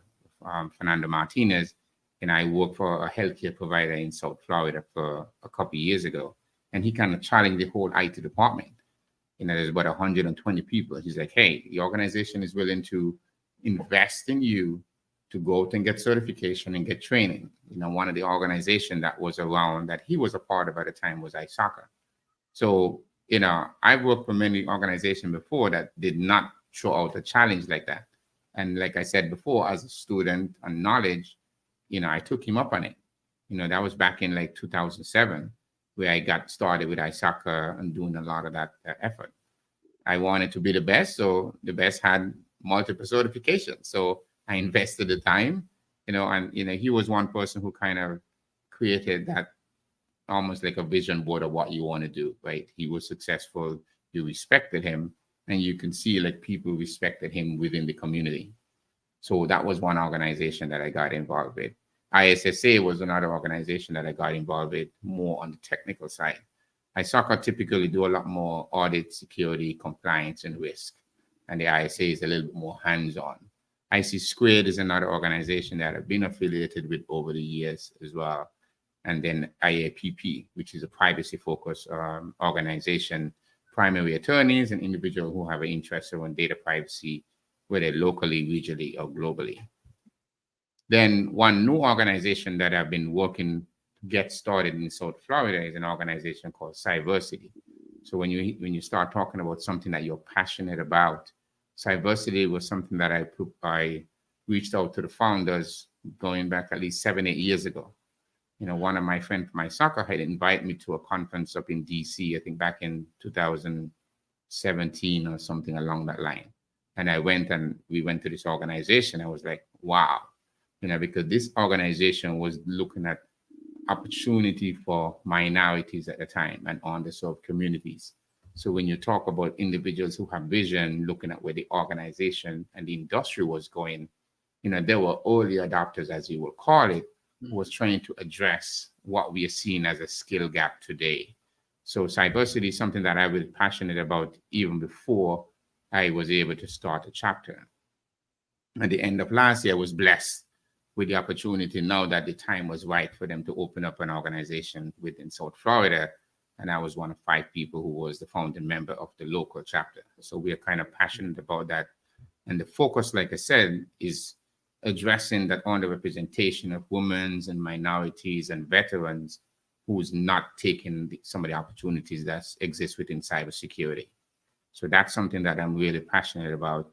The other thing that I'm working on through, like I said, my buddy system and my accountability partner is CyberMind.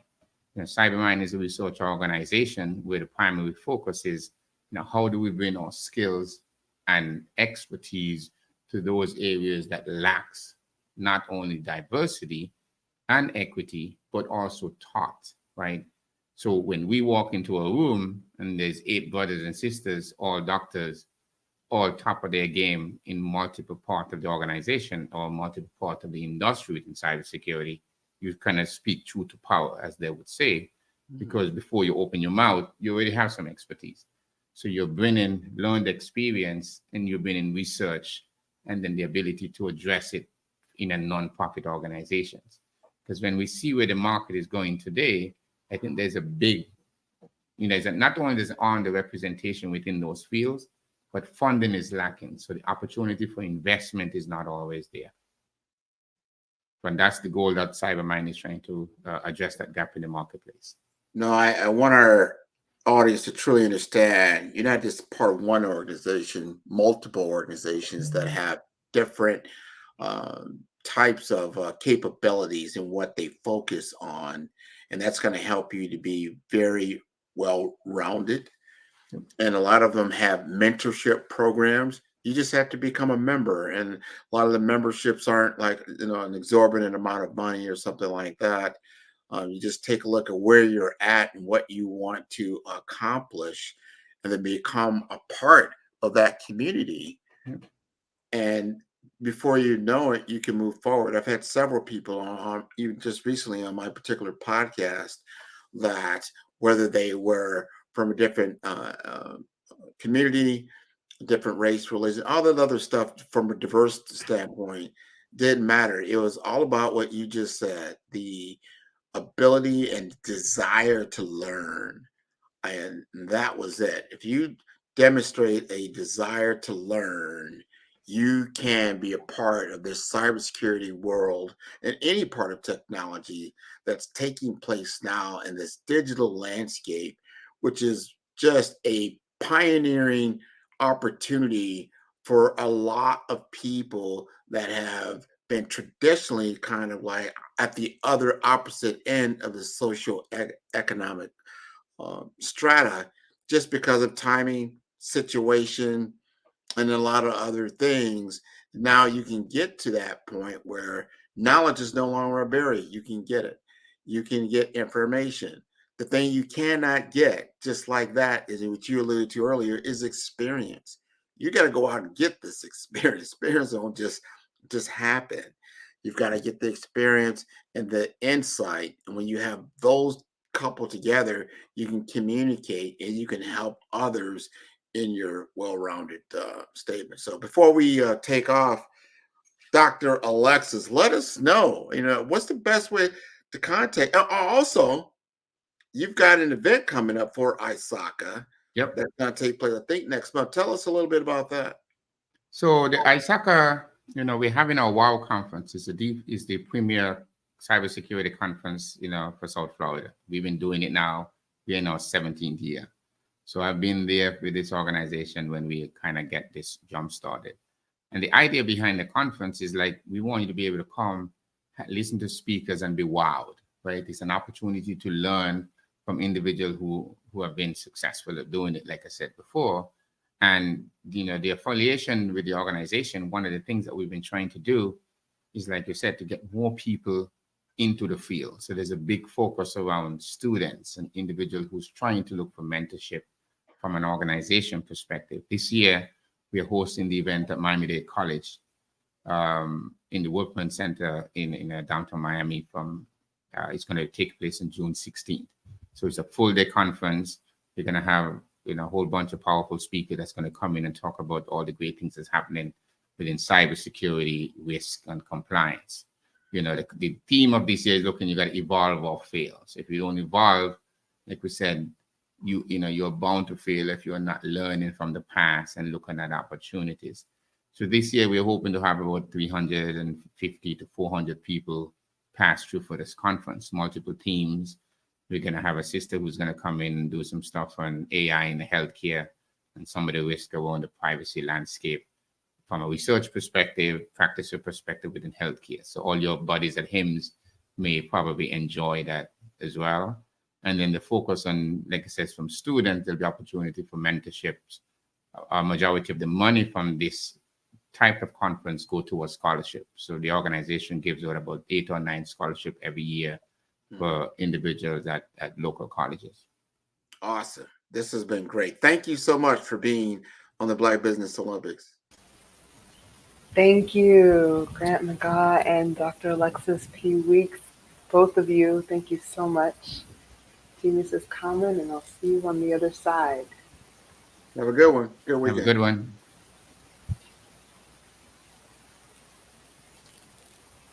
So the Black Business Expo's mission is to raise funds for high school seniors going to college or K-12 entrepreneurs. This expo is a fundraiser for students. You may go to www.blackbusiness.com blackbusinessexpousa.com to donate to the scholarship fund, or use the Cash App that's on the screen below and say $BBXUSA. Our goal is to give laptops and up to $5,000 to 10 students. Students can register online at www.blackbusinessexpousa.com. Every dollar counts, so we want to remind you to donate to the scholarship fund. We want to thank our Black Business Expo USA sponsors for January 2024. NC100, Moody Capital Partners, Suede Soul, Lotus Ritchie Coaching and Training, The Hello LLC, Carolina, Virginia Minority Supplier Development Council, Step Management, Barbara H. Smith, LLC, Margie McLean Foundation, Incorporated, Genius is Common, 5-Star BDM Media, Earth Essentials, Malaine Shani Global, Executive Women's Success Institute, The Quality Coaching Company, Superwoman Business Services, Creative Force Studios, Lee Entertainment, Artistic App Design, and the Black Business Expo USA. Genius is common, and I'll see you on the other side.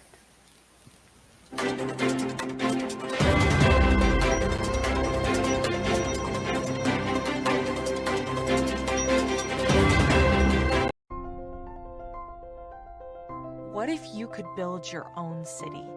A place where every child can find nurturing people to help them achieve their full potential. A place where every adult can access job training support.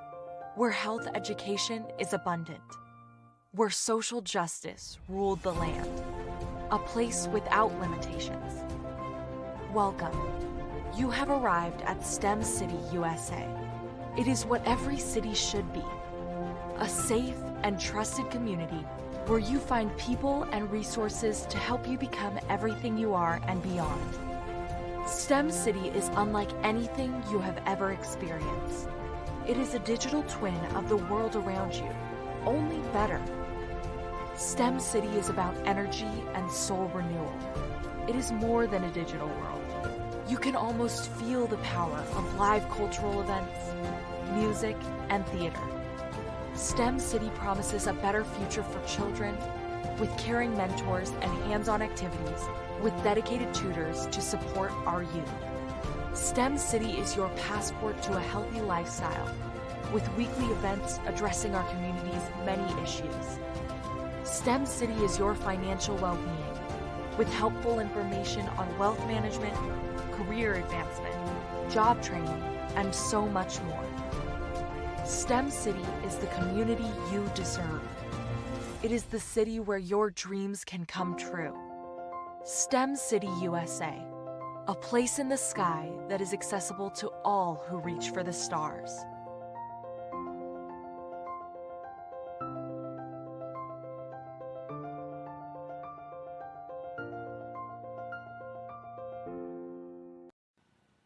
Hello, my name is Kiasi Helm and I'm 14 years old. I think my genius would probably have to be setting goals and achieving them. I say this because ever since I was young, I always wanted to be an author, and at age 11, I ended up achieving this. But not only did I end up becoming an author, I ended up becoming a public speaker, a publisher, a business owner, all these great things. The name of my business is Written by Kids Publishing Company. I decided to start this company because I thought it was important for me to help kids my age express themselves through literacy and just achieve their own goals. Because to me, achieving goals is the best thing in the world to feel. It's you just achieving things and aspirations that you set for yourself. And I know that everybody is capable of this because even if you don't end up achieving the goal, you still tried your best, and that's the most important thing. And everybody is capable of this because genius is common. Thank you.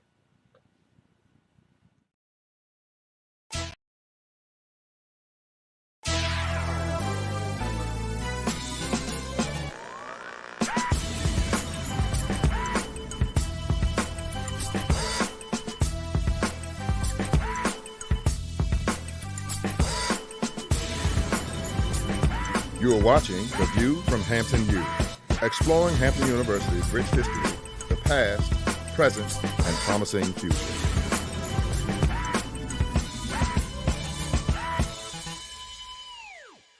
Welcome to Hampton University and The View from Hampton U. Today we're going to examine a movement that is said to be taking the nation by storm. The Genius is Common movement has emboldened young people throughout the nation, and that has also happened here at Hampton University. Let's take a look at what some of our students have to say about being a genius. Hi, my name is Gavin Harden, and my genius is to be able to give off positive vibes and spread a smile. Genius is common. My name is Brianna Lomax, and my genius is artistic expression through writing and showing compassion to everyone I meet. Genius is common. My name is Atia Strange, and my genius is the power of expression. Art is universal. I sing, I draw, I film, I photograph. Genius is common. My name is Maya Harris, and my genius consists of all the gifts that God has given to me. I am a giver, I am passionate about bringing ideas to life, and I have mastered the concept of finding the good in everything. Genius is common. My name is Diamond Sydney. My genius is acknowledging the beauty in my own mistakes while challenging others to do the same in order to cultivate and grow. Genius is common. My name is Almajid Edwards. A lot of people think genius is about being talented or being smart. It's not true. Genius is about influence. Whether it's an equation, whether you're reading or writing, research, harmonies, what have you, genius is about the opportunity, the moment of impact where you can influence another person and uplift them. My genius is poetry. Genius is common. Hampton University has a long-standing history of supporting geniuses and the movements that they create. For example, General Chapman Armstrong established this great institution in 1868. And did you know that Booker T. Washington was also an alum of Hampton University? I could go on and on about the geniuses who've come through these doors and have exited to go out into the world to make a great difference. That's what's important to us. That's what's important about the Genius is Common movement. What is your genius?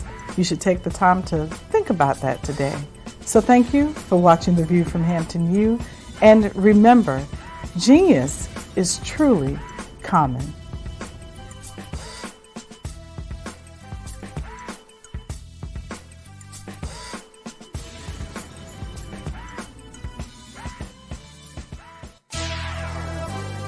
Join us next week for another exciting episode of The View from Hampton U.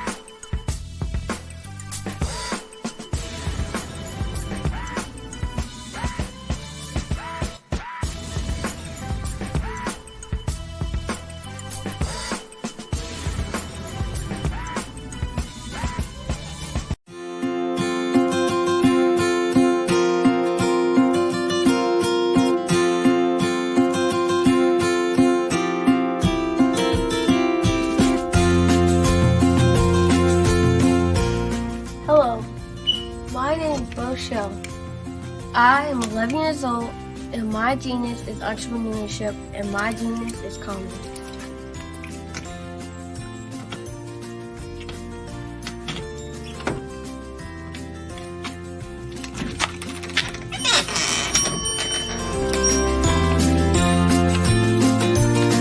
I have been hard at work, and my genius since the age of 8 when I asked my parents to buy me an ice cream cart for my 8th birthday.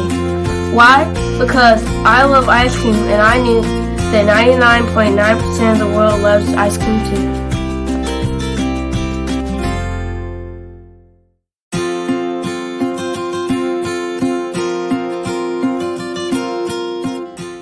I started my business because I wanted to make my own money, give to my school's missionary, help my family, and buy my own toys.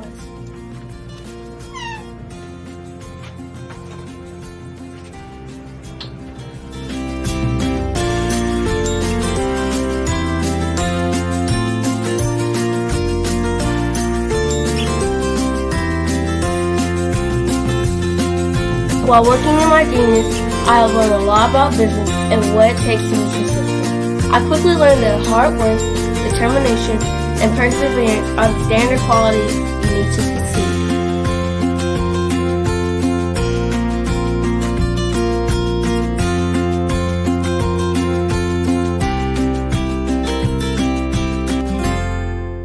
However, in my 4 years as a business owner, I have learned things that you can't learn from a book, like the true meaning of customer service.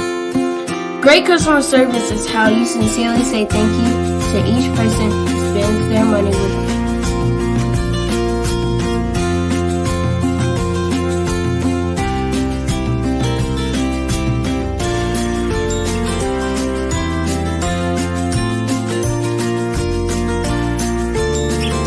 I have learned that there are more people praying for me to succeed than those who are not. I have learned that people are always watching and are expecting great things from me. I can't imagine letting them down.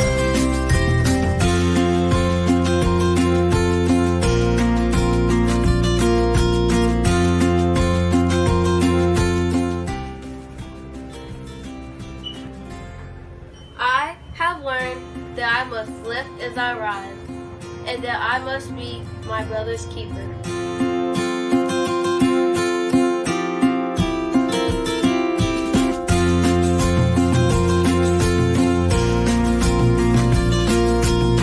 I have learned that it is very important to give back to the people, the causes, and the community where I live.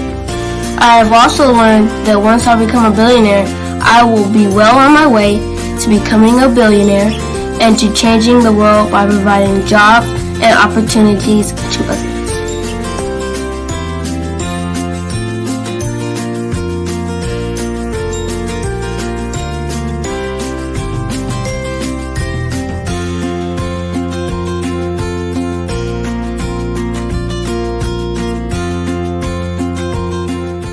I'm Boshell, the little icing cube, and my genius is coming.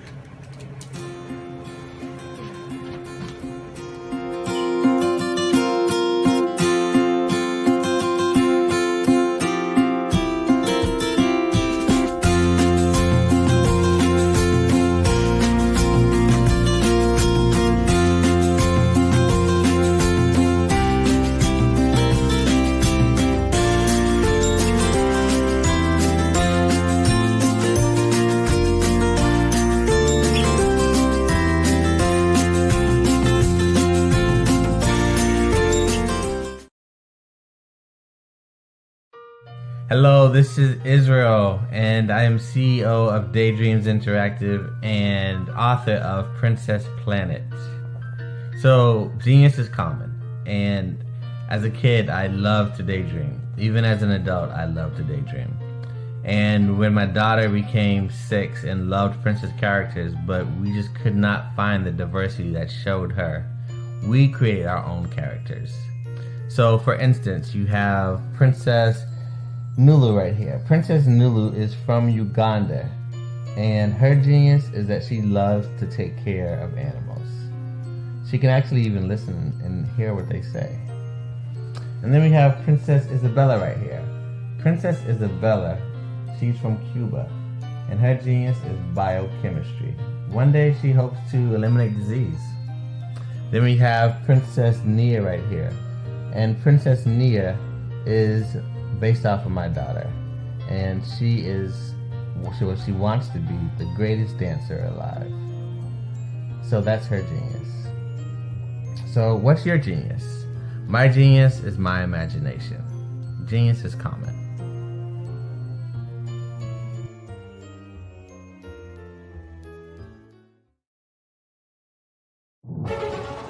In the heart of America, there are dreams waiting to be realized. Dreams of owning a home, creating a haven for families, and building a future. Yet, there are 13 million mortgage-ready home buyers and nearly 20 million renter households who have the credit and income to qualify for a mortgage but remain left out of the home buying process. These potential home buyers are in urban and rural America, where dreams should flourish. The big banks, the giants of finance, have all exited the mortgage lending business, decreasing their lending footprints across America. They are no longer present and active in these communities. Instead of offering opportunities for home ownership, some of these banks have chosen a different path. They have decided to become mega landlords. They have chosen to invest billions of dollars in rental homes, leaving potential home buyers with fewer options and stuck in a cycle of renting without the chance to build equity and create a legacy for their families. Here is the shocking truth. A report issued by the Home Ownership Council of America revealed that if lenders were to step forward and serve this underserved market, they could conservatively increase their loan volume by $1.5 trillion. $1.5 trillion. This is $1 trillion business opportunity, ripe for the taking.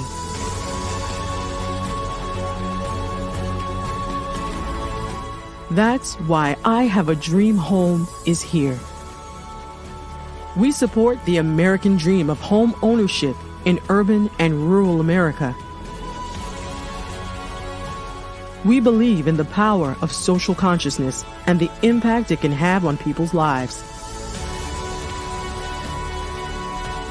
Investing in urban and rural America is not just good business sense.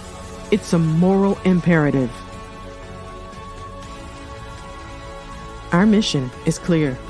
Become the go-to mortgage lender in these communities. Create a pathway to home ownership for all Americans, breaking the cycle of poverty by empowering families to build wealth, stabilizing our communities, and taking pride in our country. I Have a Dream Home. Unlocking dreams, transforming communities, and rewriting the story of American home ownership. For more information, scan the QR code or visit our website at www.ihaveadreamhome.gold.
Dr. Eric Kelly III and a host of phenomenal speakers from all around the globe for this 7-day virtual event that you don't want to miss. The mission of the Black Business Expo is to raise scholarship money from kids all the way from high school all the way from college. The Black Business Olympics is one of the largest Black business showcases in the world. It is an opportunity for businesses and companies to showcase their businesses globally. We are going to be giving away laptops up to $5,000 away to students. Again, I'm Olivia Appleberry, the founder of 2 Cents Finance and one of the speakers for the expo. I am so excited to see you there. For more info, go to www.blackbusinessexpousa.com or call 919-308-9090 and hope to see you there. I am Black Business. From the moment I wake until the time I sleep. Yes, I am Black Business. I am Black Business. Tell me, Are you Black business? I am Black business. Do you support Black businesses? Listen, I support Black business because I am Black business. Black Business Expo, one of the largest business showcases in the history of Black business in the world. The world! Sign up today at www.blackbusinessexpousa.com or call 919-308-9090. I am Black business. I am Black business. From the moment I wake until the time I sleep, I am Black business. I am Black business. Are you Black business? I am Black business. Do you support Black businesses? I support Black business because I am Black business. Black Business Expo, one of the largest business showcases in the history of Black America in North Carolina. Sign up today at www.blackbusinessexpousa.com or call 919-380-9090. I am Black business. I am Black business. From the moment I wake until the time I sleep, I am Black business. I am Black business. Are you Black business? I am Black business. Do you support Black businesses? I support Black business because I am Black business. Black Business Expo, one of the largest business showcases in the history of Black America in North Carolina. Sign up today at www.blackbusinessexpousa.com or call 919-380-9090. I am Black business. I am Black business. From the moment I wake until the time I sleep, I am Black business. I am Black business. Are you Black business? I am Black business. Do you support Black businesses? I support Black business because I am Black business. Black Business Expo, one of the largest business showcases in the history of Black America in North Carolina. Sign up today at www.blackbusinessexpousa.com or call 919-380-9090. I am Black business. I am Black business.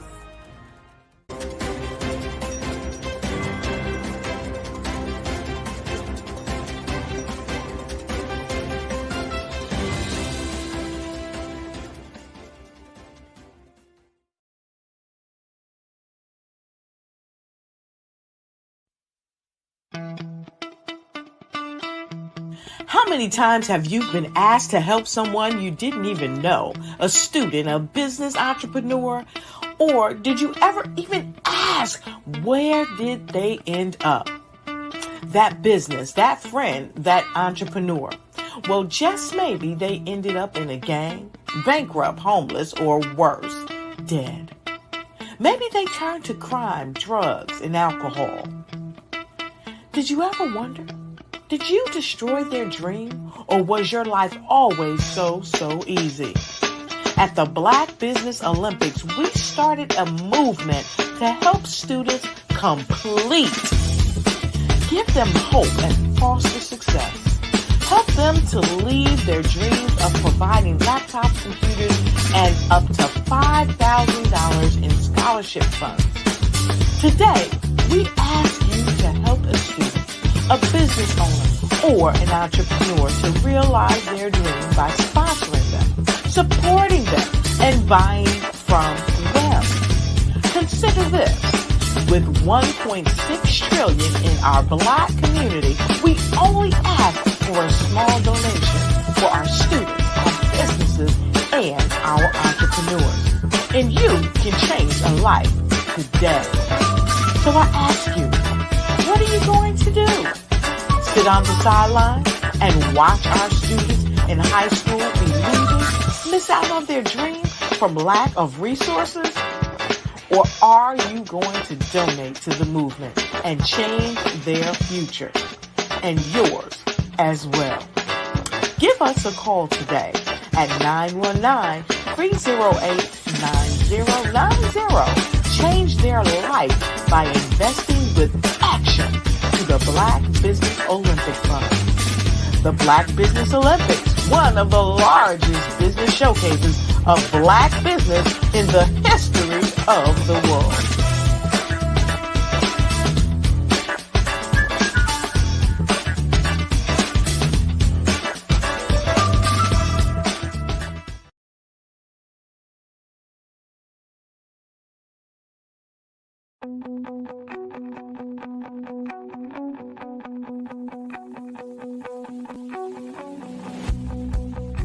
I am Black Business. From the moment I wake until the time I sleep. Yes, I am Black Business.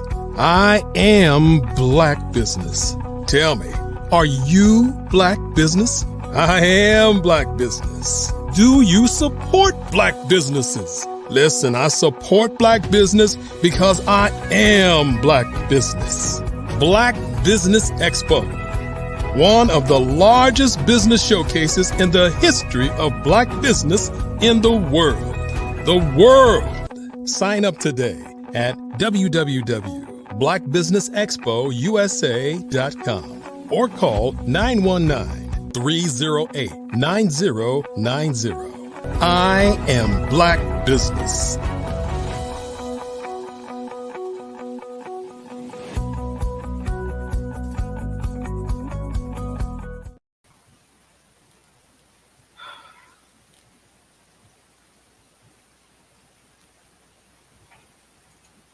Good evening, business owners, entrepreneurs, thought leaders, and corporations. Welcome back to the Black Business Network. My name is Deborah A. I am your business moderator for this evening on the Black Business Network. The Black Business Network is a 24-hour business network showcasing Black businesses, business owners, entrepreneurs, and thought leaders worldwide. We have speakers from North Carolina, London, Singapore, Nairobi, Johannesburg, Japan, and cities all over the United States. The Black Business Network is a global community sharing its business knowledge to empower, inspire, and educate businesses about business. Our next speaker is Bernard Key. I present to you Bernard Key.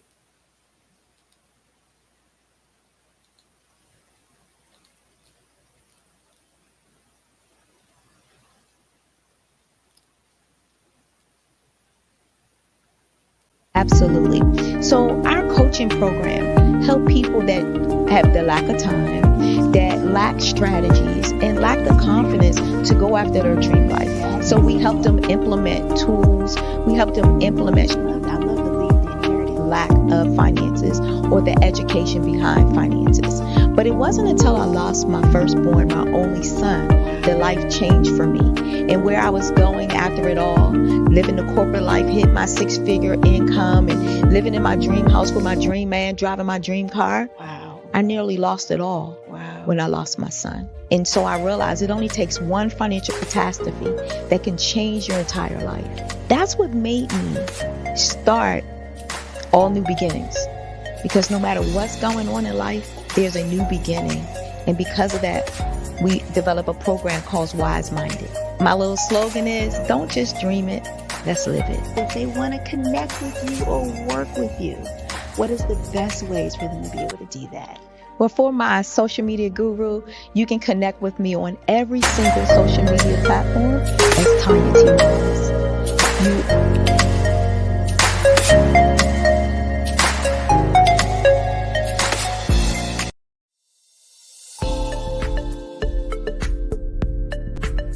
Ignite your life and seize the new year by effectively planning it with your 2024 Ignite and Take Flight Planner.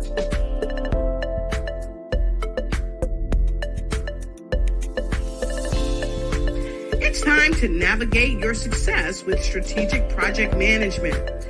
Win with inspiring quotes from inspirational people that will guide you to the success you deserve.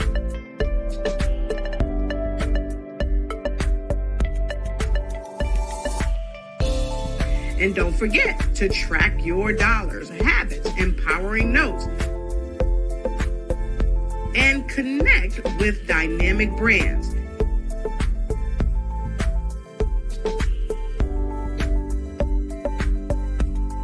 It's never too late to start planning your success. Get your copy now.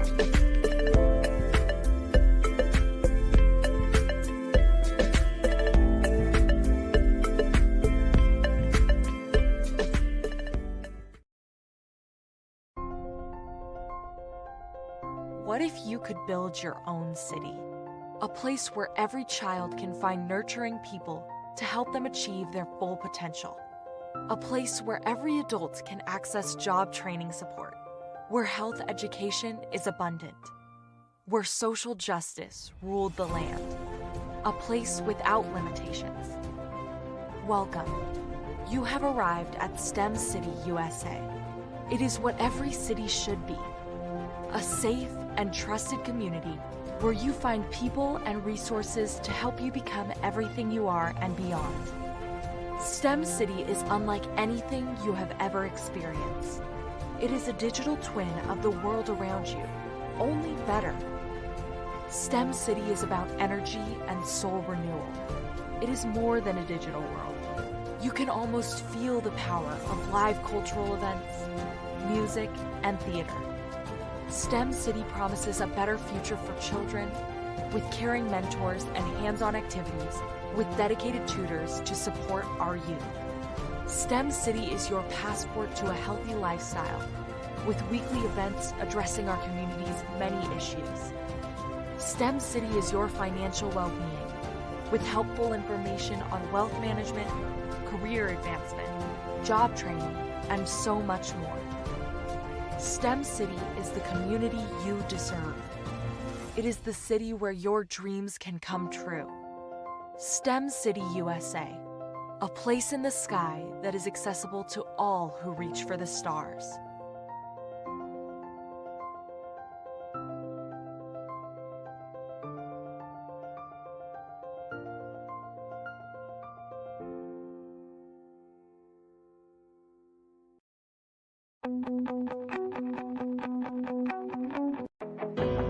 I am Black Business. From the moment I wake until the time I sleep, I am Black Business. I am Black Business. Are you Black Business? I am Black Business. Do you support Black businesses? I support Black business because I am Black Business. Black Business Expo, one of the largest business showcases in the history of Black business in the world. Sign up today at www.blackbusinessexpousa.com or call 919-308-9090.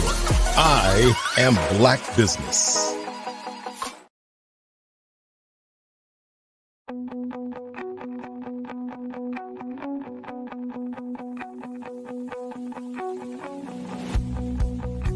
I am Black Business.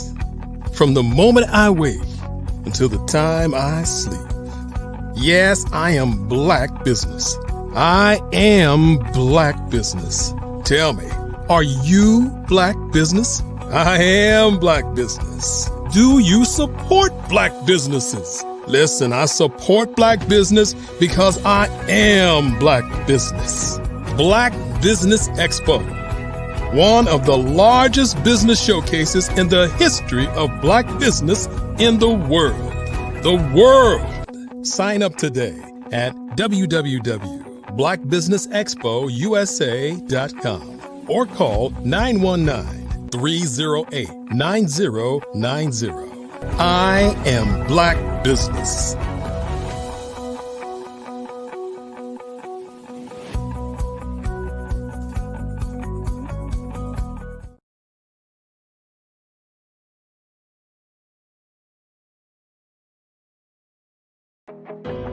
I am Black Business.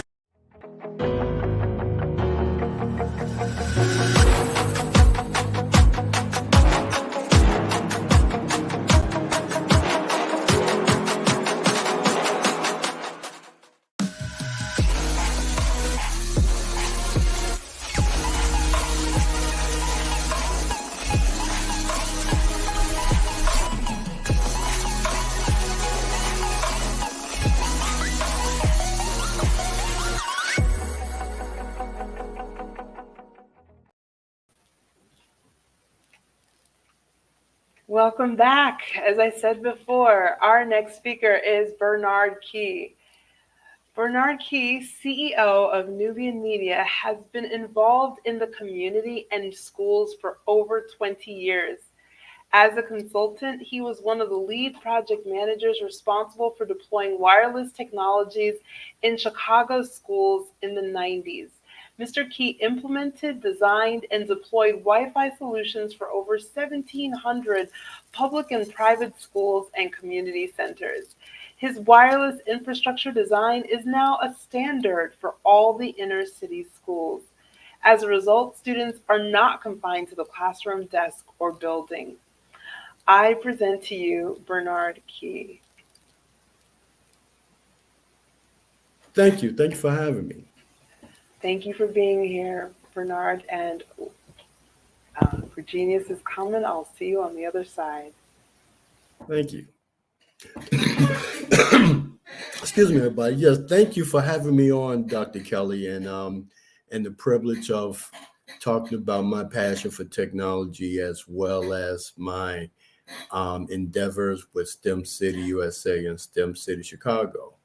Today, I want to talk about the transition of educational intellect wisdom. In my 40-hour weekday, I do metaverse development. And when I'm not doing that, I'm volunteering, going into the classrooms in the high schools.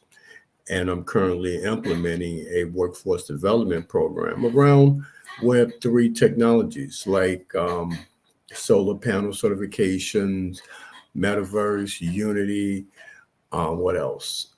You name it, digital media, and STEM City. We're currently developing our Roku TV station, and that's going to be a workforce development program that young people who want to go into the arts, they will learn how to work cameras, lights, applications, and they will learn how to be content providers. And so on my journey to the different classrooms and different school districts, I tend to talk to the students and not the administrators or the educators. And what I'm finding in schools are very shocking. I was at this one school, high school, for a couple of weeks, and it was an alternative school. And I was talking to the students there, and to find out that this one student had a t-shirt company, and he funded his t-shirt company by playing FanDuel, and he won just by gambling $20,000, and he took that money to start his t-shirt company. And so I'm talking to him, and his teacher just happened to overhear this conversation. And then she turned around and said, "Tyrone, why you didn't tell me you did that?" And I was puzzled, like, you've been in this classroom with this young man for over 6 months now, and you didn't know that he had this entrepreneur spirit.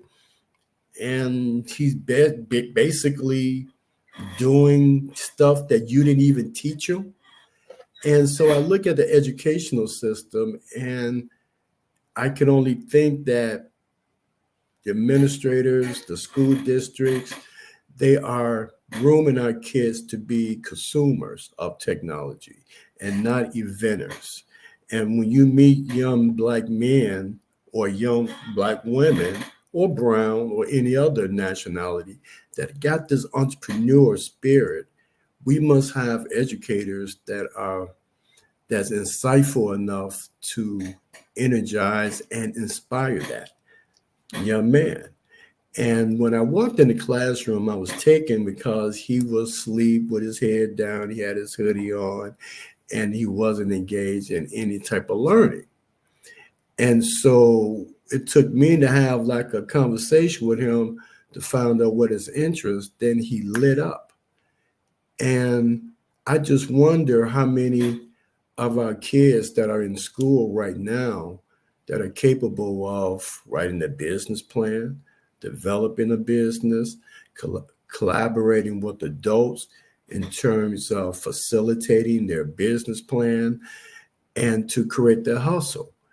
And then I look at white communities, white schools, where that they have corporations that advocate their employees to take off days in order to work, volunteer at their son or daughter's school. And they facilitate and they implement all these exciting, inspirational programs. And I go to the Black community and the Black schools, and I don't see that. I see marginalized instructions, lessons, and I'm seeing you finding their own way. For example, another example, have this young man that was a former student of mine. And when I met him, he was making music videos and making albums using his iPhone. And this was back in 2016. Now, forward one, he's out of college and he's now making his own music. It's trap music. It has a lot of violent content, but that's the way that he chose to make his music and live his life. And so I was looking at his phone one day, and he was showing me something, and I just happened to see his Bitcoin wallet, and he has $68,000 invested in Bitcoin. And I wasn't surprised by this concept, because here in Chicago, if you go to a liquor store, and I've made this prevalent a couple of times, you're going to see three lines: liquor line, lottery line, and a Bitcoin ATM line. They have Bitcoin ATMs in all of the liquor stores and all of the currency exchanges in Chicago. And they wouldn't have those machines in those establishments if they weren't doing their purpose. And so I reflect to say, how many of our young kids are investing in cryptocurrency, whereas the teachers and adults in schools don't even have an idea of the premise of how cryptocurrency, Bitcoin, the blockchain work. But you have young 14, 15, 16, 20-year-old young men that's been marginalized by our educational system, but they know how to invest and they know how to clean dirty money, and they do it through crypto. And so I bring that to the point of, what if we had a mentoring organization around entrepreneurship? We got one around IT, technology, engineering, journalism, TV production, but you don't have a mentoring organization around fostering young Black children to be entrepreneurs, to be business leaders. Now, what if I could just take these two young boys that I just explained, that I just, just described to you, and I put them in a cohesive entrepreneur teaching Web3, metaverse development, creating content, how to market, how to, well, they already know how to invest, but how to really take advantage and don't see it as a hustle, but see it as a career. And because these two gentlemen, they have no intentions of ever going to college. But at the same time, they want the bling, they want the fame, they want the riches. And so they're finding their own way if we don't mentor them one way or another. So that is the premise of STEM City USA and STEM City Chicago, is to build this platform whereas entrepreneurs like myself could foster young Black talent that want to go into the arts, technology, engineering, the new Web3. For example, the young man that I was just telling you about, who got $68,000 in Bitcoin. I will listen to that brother because right now I'm at a negative, whereas he's at a positive. And I'm college educated and I'm an IT guy. So this young blood who just finished high school in 2019, 2020, is now have a net worth of at least 68,000, and Lord knows how he got the money to invest. That's not important. The important thing is that he had the insight and the intelligence to educate himself, to not let nobody put him in McDonald's or any place else. He taking that money and he is making his own music, get his own label. So when you have students like this in school, the only way to really encourage them is to have cutting edge technology that's going to entice them to dig deeper, to go toward another institution, to get a deeper understanding, knowledge. And that's what STEM City is. We want to expose those types of technologies to our young people and let them see how we could flourish, develop, and showcase all our talents. And it starts from a young age. For example, right now, I've partnered up with the Afrofuturism movement to bring innovation into the middle schools. I truly believe that we could foster ingenuity and innovation in young children by reading Black comic books. That's how my reading score went up when I was in 6th grade. My teachers tried everything to get my reading score up, but what I was reading wasn't relevant. Until the summer, when a brand new comics book store opened up a couple of blocks from my house, I stayed in there buying comic books, and a lot of comic books I have to this very day. And after reading Marvel, Luke Cage, Blade, all those Marvel comics, my reading score shot up through the roof. And my teachers didn't have a clue of how this happened. They thought it was them. They thought their magic education methods just raised my reading score, whereas that I was educating myself. And a lot of our youth, that's what they're doing right now. They are educating themselves. They are taking what's relevant in the streets, what's relevant in terms of making them money, what's relevant in terms of survival, and they're learning to take that and put it into a business cohesive idea that's going to work for them. And so I think that by using platforms like the Black Business Network, STEM City USA, STEM City Chicago, we can actually develop an entrepreneur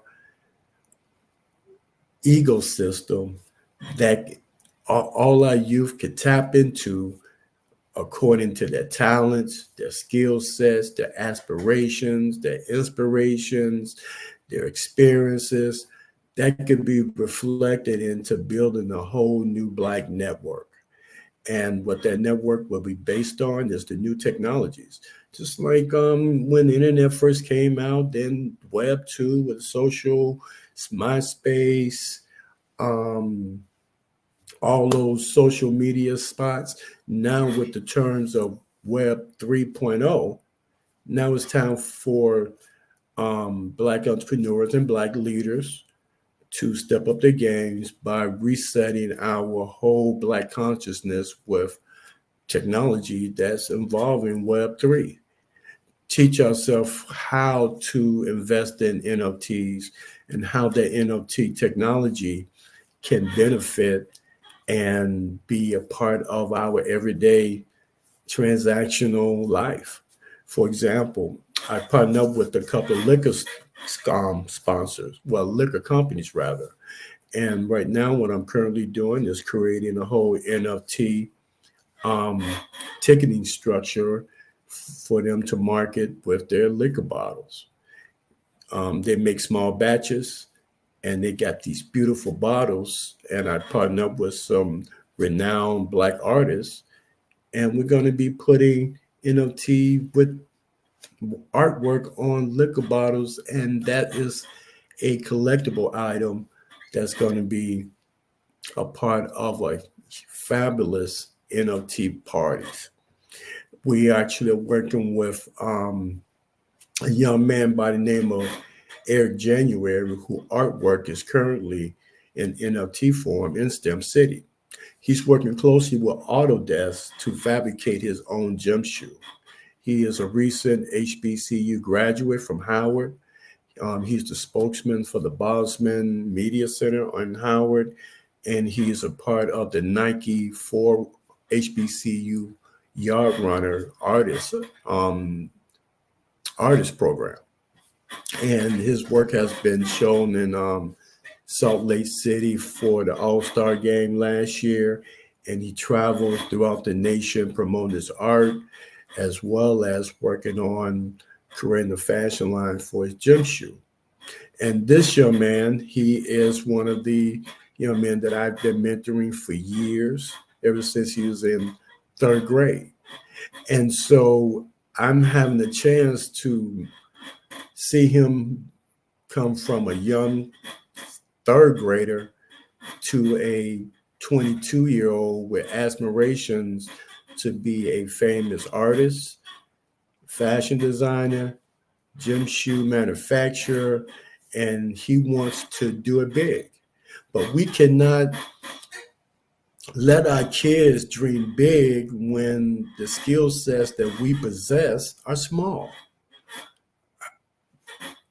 I cannot think of anything that he acquired from his teacher that he is applying now. It's all entrepreneur. Yes, he know how to count, math, read, articulate, but that business mindset, he did not learn that into a school. He did not get that from a instructor, a teacher.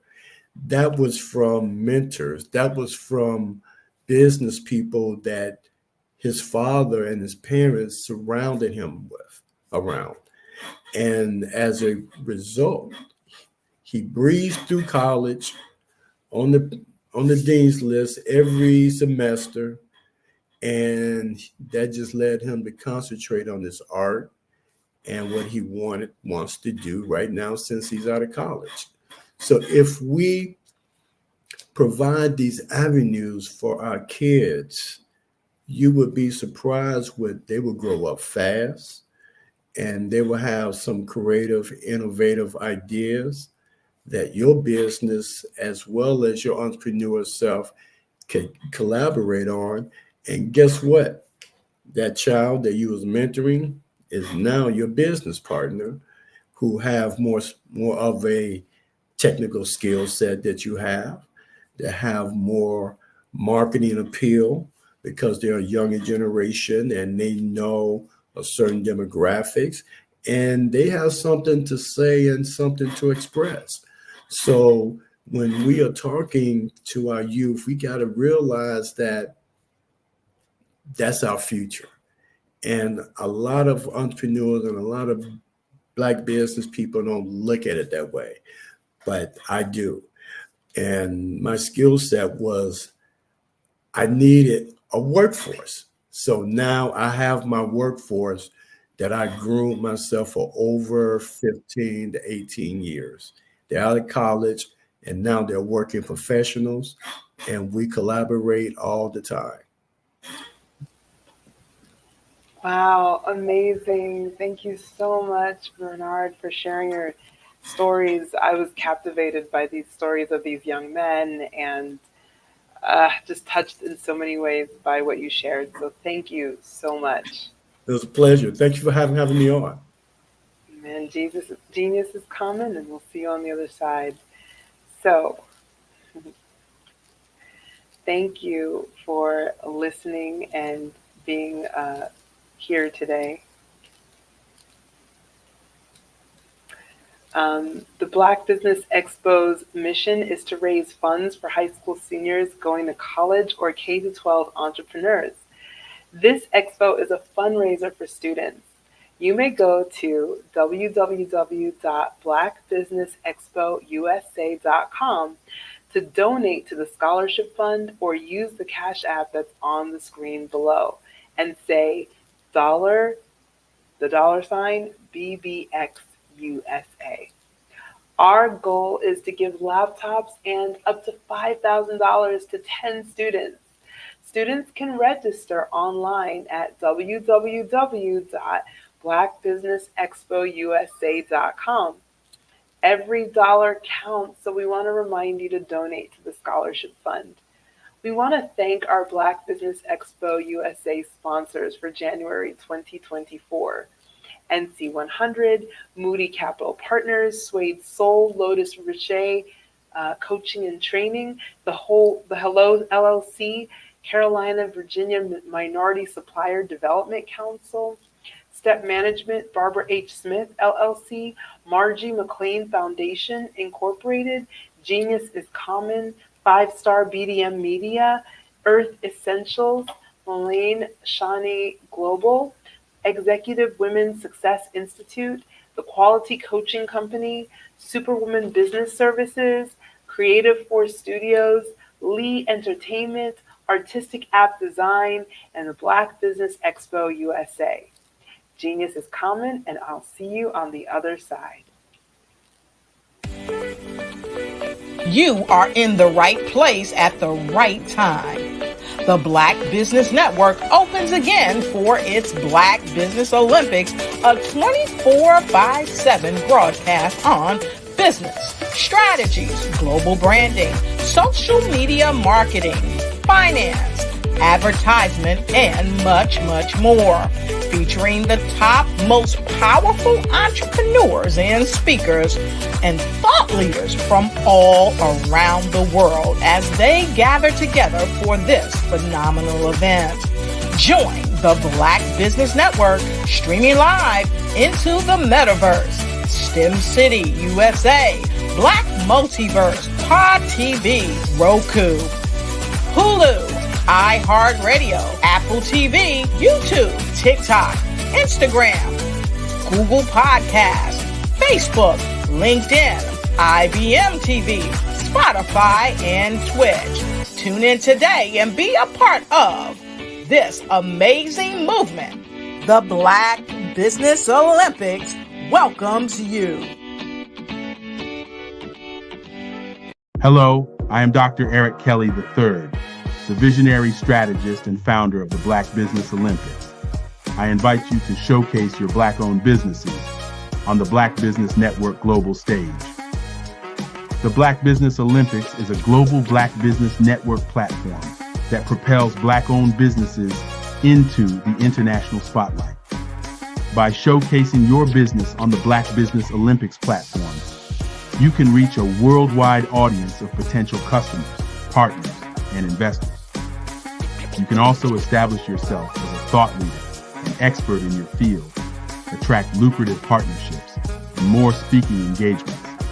In addition, the Black Business Olympics platform provides a valuable opportunity to connect and collaborate with like-minded entrepreneurs and business professionals from around the world. This can lead to new business opportunities, ideas, and relationships. Finally, by sharing your story and expertise on the Black Business Olympics platform, you can inspire and empower others. This is a powerful way to make a positive impact on the world and leave a lasting legacy. If you are a Black-owned business owner, I encourage you to seize the opportunity to showcase your business on the Black Business Olympics platform. It is a once-in-a-lifetime opportunity to make an indelible mark on the world. Be one of the 1,000 visionary entrepreneurs who are changing students' lives, shaping industries, and leaving an unforgettable legacy for their families. Unleash your voice on our global stage and watch your business thrive. Black Business Olympics is one of the largest Black business showcases in the history of Black business in the world. Yes, the entire world. Just give me a call today at 919-308-9090.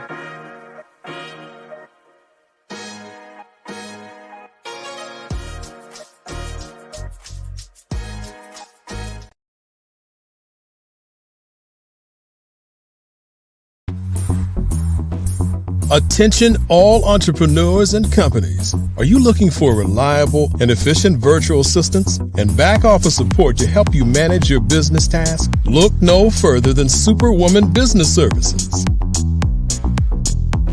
Our team of virtual assistants provides a full range of administrative support services, including operations management, social media marketing, and much more. We also offer website design services to help you create a professional online presence that reflects your unique brand. In addition to administrative support and website design, we offer business development and structuring services to help you grow your business and achieve your goals. We'll work closely with you to identify areas of improvement and develop a customized plan to help you reach your full potential. At Superwoman Business Services, we understand that running a business can be overwhelming and time-consuming. That's why we're here to help you fly high and achieve success. Our virtual assistants are highly skilled, experienced, and dedicated to providing you with the support you need to thrive. Come fly with us and take your business to new heights. Let us help you become the superhero entrepreneur you are meant to be.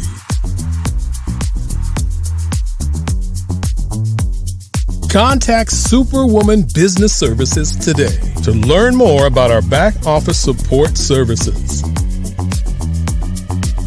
Come fly with us and take your business to new heights.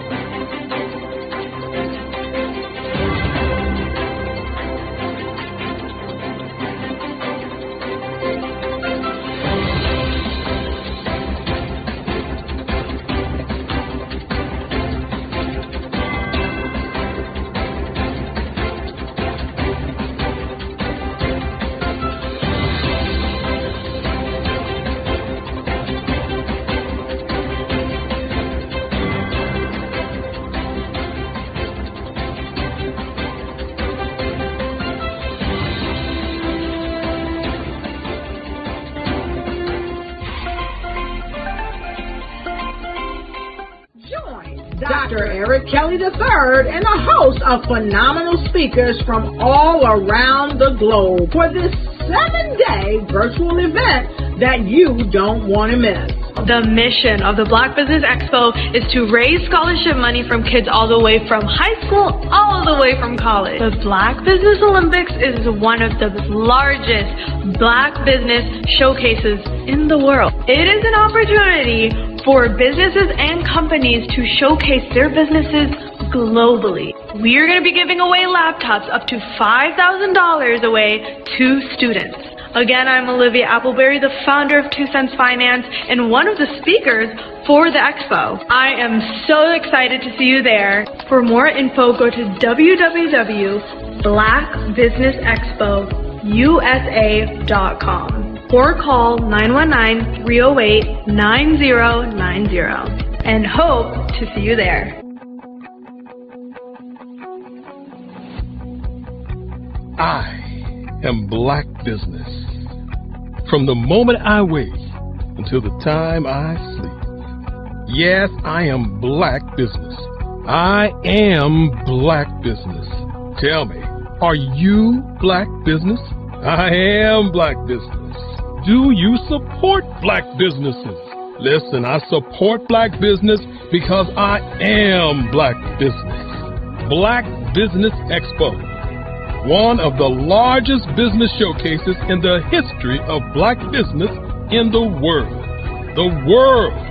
Sign up today at www.blackbusinessexpousa.com or call 919-308-9090.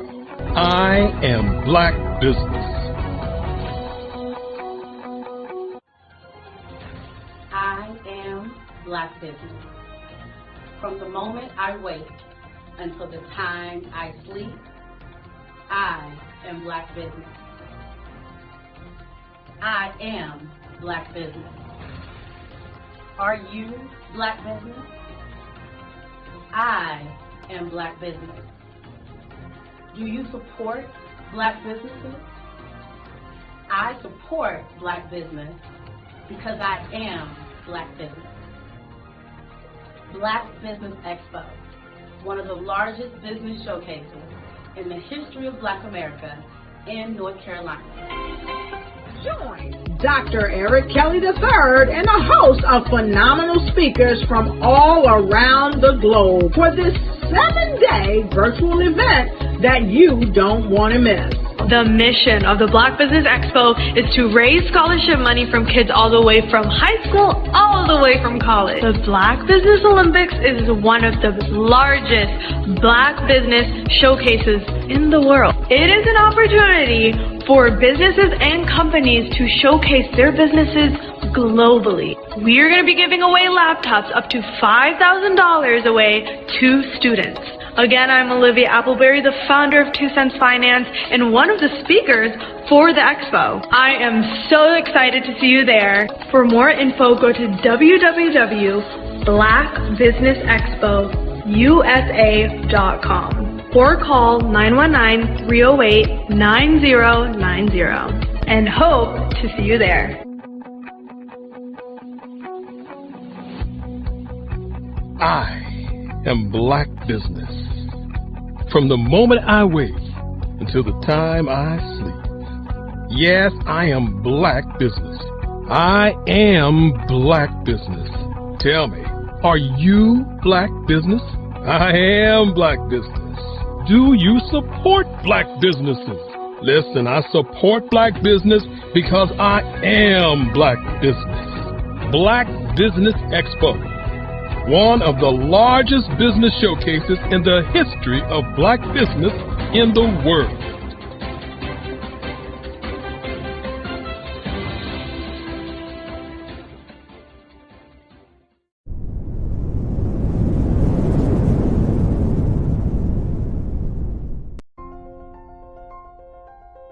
What if you could build your own city?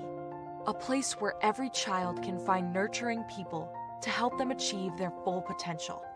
A place where every adult can access job training support, where health education is abundant, where social justice ruled the land. A place without limitations. Welcome. You have arrived at STEM City USA. It is what every city should be. A safe and trusted community where you find people and resources to help you become everything you are and beyond. STEM City is unlike anything you have ever experienced. It is a digital twin of the world around you, only better. STEM City is about energy and soul renewal. It is more than a digital world. You can almost feel the power of live cultural events, music, and theater. STEM City promises a better future for children with caring mentors and hands-on activities with dedicated tutors to support our youth. STEM City is your passport to a healthy lifestyle with weekly events addressing our community's many issues. STEM City is your financial well-being with helpful information on wealth management, career advancement, job training, and so much more. STEM City is the community you deserve. It is the city where your dreams can come true.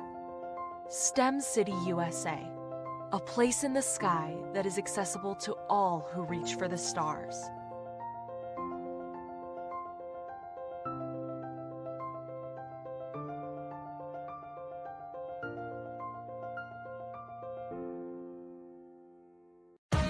Are you an innovative entrepreneur or business owner ready to embrace the future of business transformation? The world is evolving at an unprecedented pace, and it's crucial to adapt and pivot towards success in this dynamic landscape. At the Hello LLC, we are dedicated to guiding you through this transformative journey, offering a comprehensive suite of services that extend beyond the metaverse and 3D immersive experiences. Our mission is to empower businesses and brands by assisting them in building, branding, systemizing, and automating their operations. We specialize in steering businesses from a two-dimensional existence to a thriving three-dimensional presence, where opportunities abound. We help businesses harness the power of technology to work smarter, not harder, enabling them to operate efficiently and stay ahead of the curve. Our diverse range of services includes: Our Biz in a Box is a complete business solution package designed to jumpstart your entrepreneurial journey. From strategic planning to digital infrastructure, we've got you covered. Your one app, one tap solution. Our Motion Work AI videos transform your brand storytelling with our cutting-edge AI-driven video production, captivating your audience like never before. Our 3D VR environments will step you into the future of immersive experiences. With our custom 3D virtual reality environments that engage and captivate your customers. Lastly, in our Pivot membership program, we offer tailored guidance and support to either show you, teach you, or take care of the transformation process for you. According to a 2023 study by Fundera, a staggering 28% of small businesses in the United States do not have an online presence. This statistic underscores the importance of embracing digital transformation. Having a website is more than just an online presence, it's a gateway to unlocking numerous benefits, including reaching a broader audience, showcasing your products or services, generating leads and sales, establishing trust, providing customer support, and maintaining competitiveness within your industry. The Hello LLC is committed to helping you excel in all these aspects of modern business, not just limited to the metaverse alone.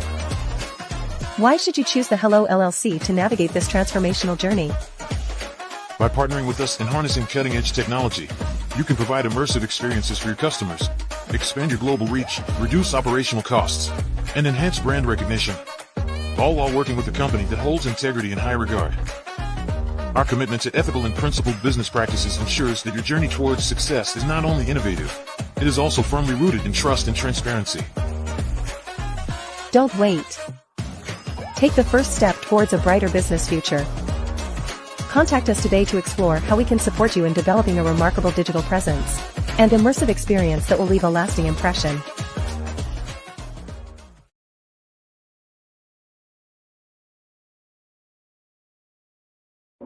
Ladies and gentlemen, and fellow professionals, please allow me to introduce myself. I am David Jones, the co-founder and CEO of the Hello LLC, where I am passionately dedicated to guiding individuals and businesses toward their own return on time investment. Time is my only competition. With over 20 years of experience as a corporate C-level executive, I bring a wealth of knowledge and expertise to the Hello LLC. My career journey has been marked by a relentless pursuit of excellence in marketing, strategy, and business management leadership. I have had the privilege of working with renowned Fortune 500 companies such as Xerox, American Airlines, Hilton, and Geico. However, what truly drives me is the transformational work we do at the Hello LLC. We are pioneering a new approach to business in the metaverse, where we empower businesses and individuals to build strong foundations, automate their processes and systems, while thriving in the ever-evolving digital landscape. More than just a 3D digital marketing agency, the Hello LLC is truly a community built on love, kindness, and integrity. We want more for you than from you. As I often say, collaboration is the new competition. In an era where time is the most precious commodity, I am here to guide you toward your own return on time investment, because if time was sold in stores, it would be sold out. With a deep commitment to excellence and a strong belief in the power of community, I don't just lead a company, I lead a movement into the future of business. Ladies and gentlemen, it is both an honor and a pleasure to be your guide on this remarkable journey. I am David Jones, and together, we will embrace a future marked by success, collaboration, and the transformative work we do at the Hello LLC. Hello stands for helping everyone live life optimally. So, let's make that pivot together and start living life optimally today.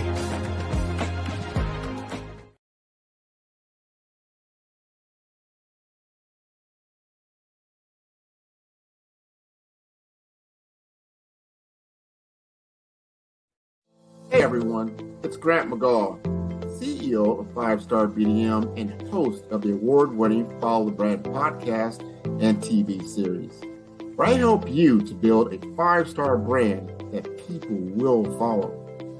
My genius is personal brand development through intelligent communication and helping you achieve your business and career goals. I am a requested speaker on digital technology and brand development issues. I want to work with you to increase the value of your current opportunities while attracting new ones. Every one of you is unique, and we all share challenges that can be addressed through smart branding. As a super connector, I work with you as an executive coach to guide you along the complicated business and career development road, providing the enhancement tools and information you need to succeed. Together, I will help you succeed in today's challenging business climate. I will evaluate and measure your progress. Best of all, I am right alongside you every step of the way. Build the brand called you. Genius is coming.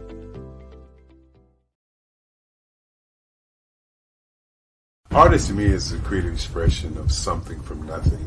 You know, it explodes onto the canvas, or it explodes on in my work. One of the things that I try to do more than anything is I try to just give the lines and the movements and emotions and expressions into what I do. Art really means to me a chance to express how I feel deep down inside. Most of my art begins as a thought that I might have, you know, whether it's sports, whether it's history, whether it's a woman or a man. It pretty much starts as an idea of thought before I get into the actual image of what I'm going to draw. I do a lot of historical pieces. I was a history minor in college, and I love to do history pieces. And a lot of times I'm thinking about history, and then I try to make that history impact you as you look at it. That's one of the reasons I do pictures so large. People ask me, why do I do the pictures so big? And I tell them, I want the piece to impact them as they're looking at it, to kind of dominate them, dominate their space. And most of my pieces I try to do off page. I don't try to do anything that's going to be in those four corners or in a square. And I want your imagination to be a part of the piece that you're looking at. I was born in a little village on the island of Haiti. Many deadly diseases pounded me. It is as if they were on a mission to end my existence on this earth. I refused to give up. In 1983, I left Haiti and came to the United States of America. And I came with $5, 2 shirts. I didn't speak in English. I came to Atlanta. I got a job. I was a doorman. I was a doorman with a dream. What I used to do, I used to come on stage. I'd rehearse this moment. that I'm standing in front of you. That's the power of a dream. Maybe today is the day you begin acting as if you already have it. And then step out with full force. Take a risk. No condition is permanent. Don't let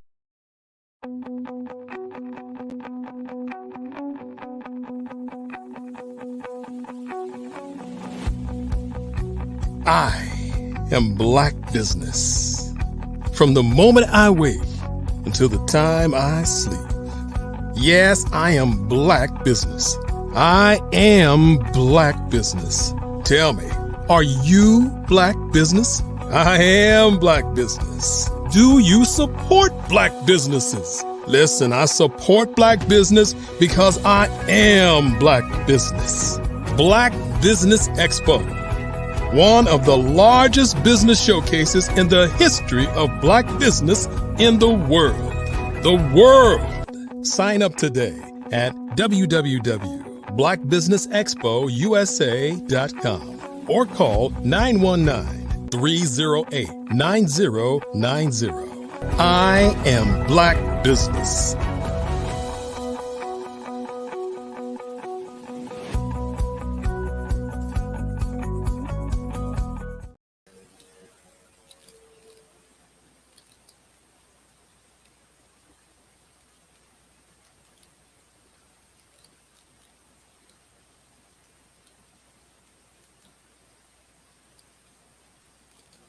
Did you know that approximately 333.34 million businesses exist today, according to a report from 2021? And you may be one of those businesses, or maybe you're not in the business market yet, but you're aspiring to be a business owner.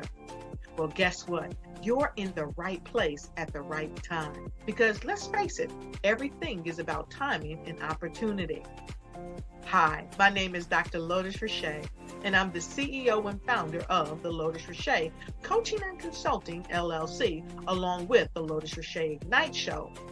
15 minutes of success with Dr. Lotus Richey, as well as books to boom your business and bring who you are. And today, I want to bring this amazing message to you about the Black Business Network and the Black Business Olympics. See, the Black Business Network and the Black Business Olympics is designed to help people just like you, that's right, that look like me, to take their business to the next level. Not just in your front yard or your backyard, but globally. The Black Business Network and Black Business Olympics is designed not to just help you survive, but to help you thrive. So join us today as we come together with businesses all around the world to support our students, our children, our young teens, our young entrepreneurs. What we do is we come together to help raise funds for students who are aspiring to be business entrepreneurs, who are aspiring. Welcome back. Good evening, business owners, entrepreneurs, thought leaders, and corporations. Welcome to the Black Business Network. My name is Deborah A. I am your business moderator for this evening on the Black Business Network. The Black Business Network is a 24-hour business network showcasing Black businesses, business owners, entrepreneurs, and thought leaders worldwide. We have speakers from North Carolina, London, Singapore, Johannesburg, all over Japan, and cities all over the United States. The Black Business Network is a global community sharing its business knowledge to empower, inspire, and educate businesses about business. Our next speaker is Darius A. Stanton. Darius A. Stanton has over 30 years experience as an executive leader in the private and public sectors. He has decided to step into his natural gift as a motivational speaker full-time in 2024. He currently serves as CEO of the Stanton Group Incorporated, a management and human development firm. Stanton was recently named managing partner of a renewable energy startup, Green Strategic Solutions. He also was a leader in the information tech sector as the Chief Networking Officer for IESI, a secure IT firm. Stanton held the role of Vice President of the Clean Green Tour, international green education company. Prior to his work in the private for-profit sector, Stanton held posts as Vice President of Operations at Boys and Girls Clubs of America, Greater Washington, and Metro Baltimore affiliates.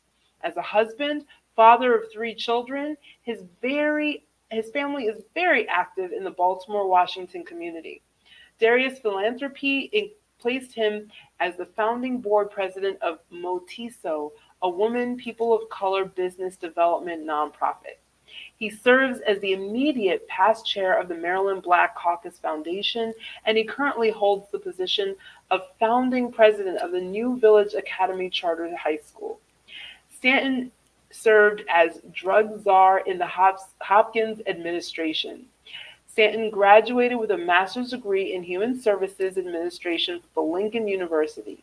Stanton is also a newly appointed member of the State of Maryland Economic Development Commission. I present to you Darius A. Stanton. Peace and love. Deborah, that was such a beautiful introduction. Thank you so much for saying such wonderful things about me and the work that we have done to be who we are today. And I am so excited to be here with you. So thank you. Peace and love. Thank you, Darius. Genius is coming, and I'll see you on the other side.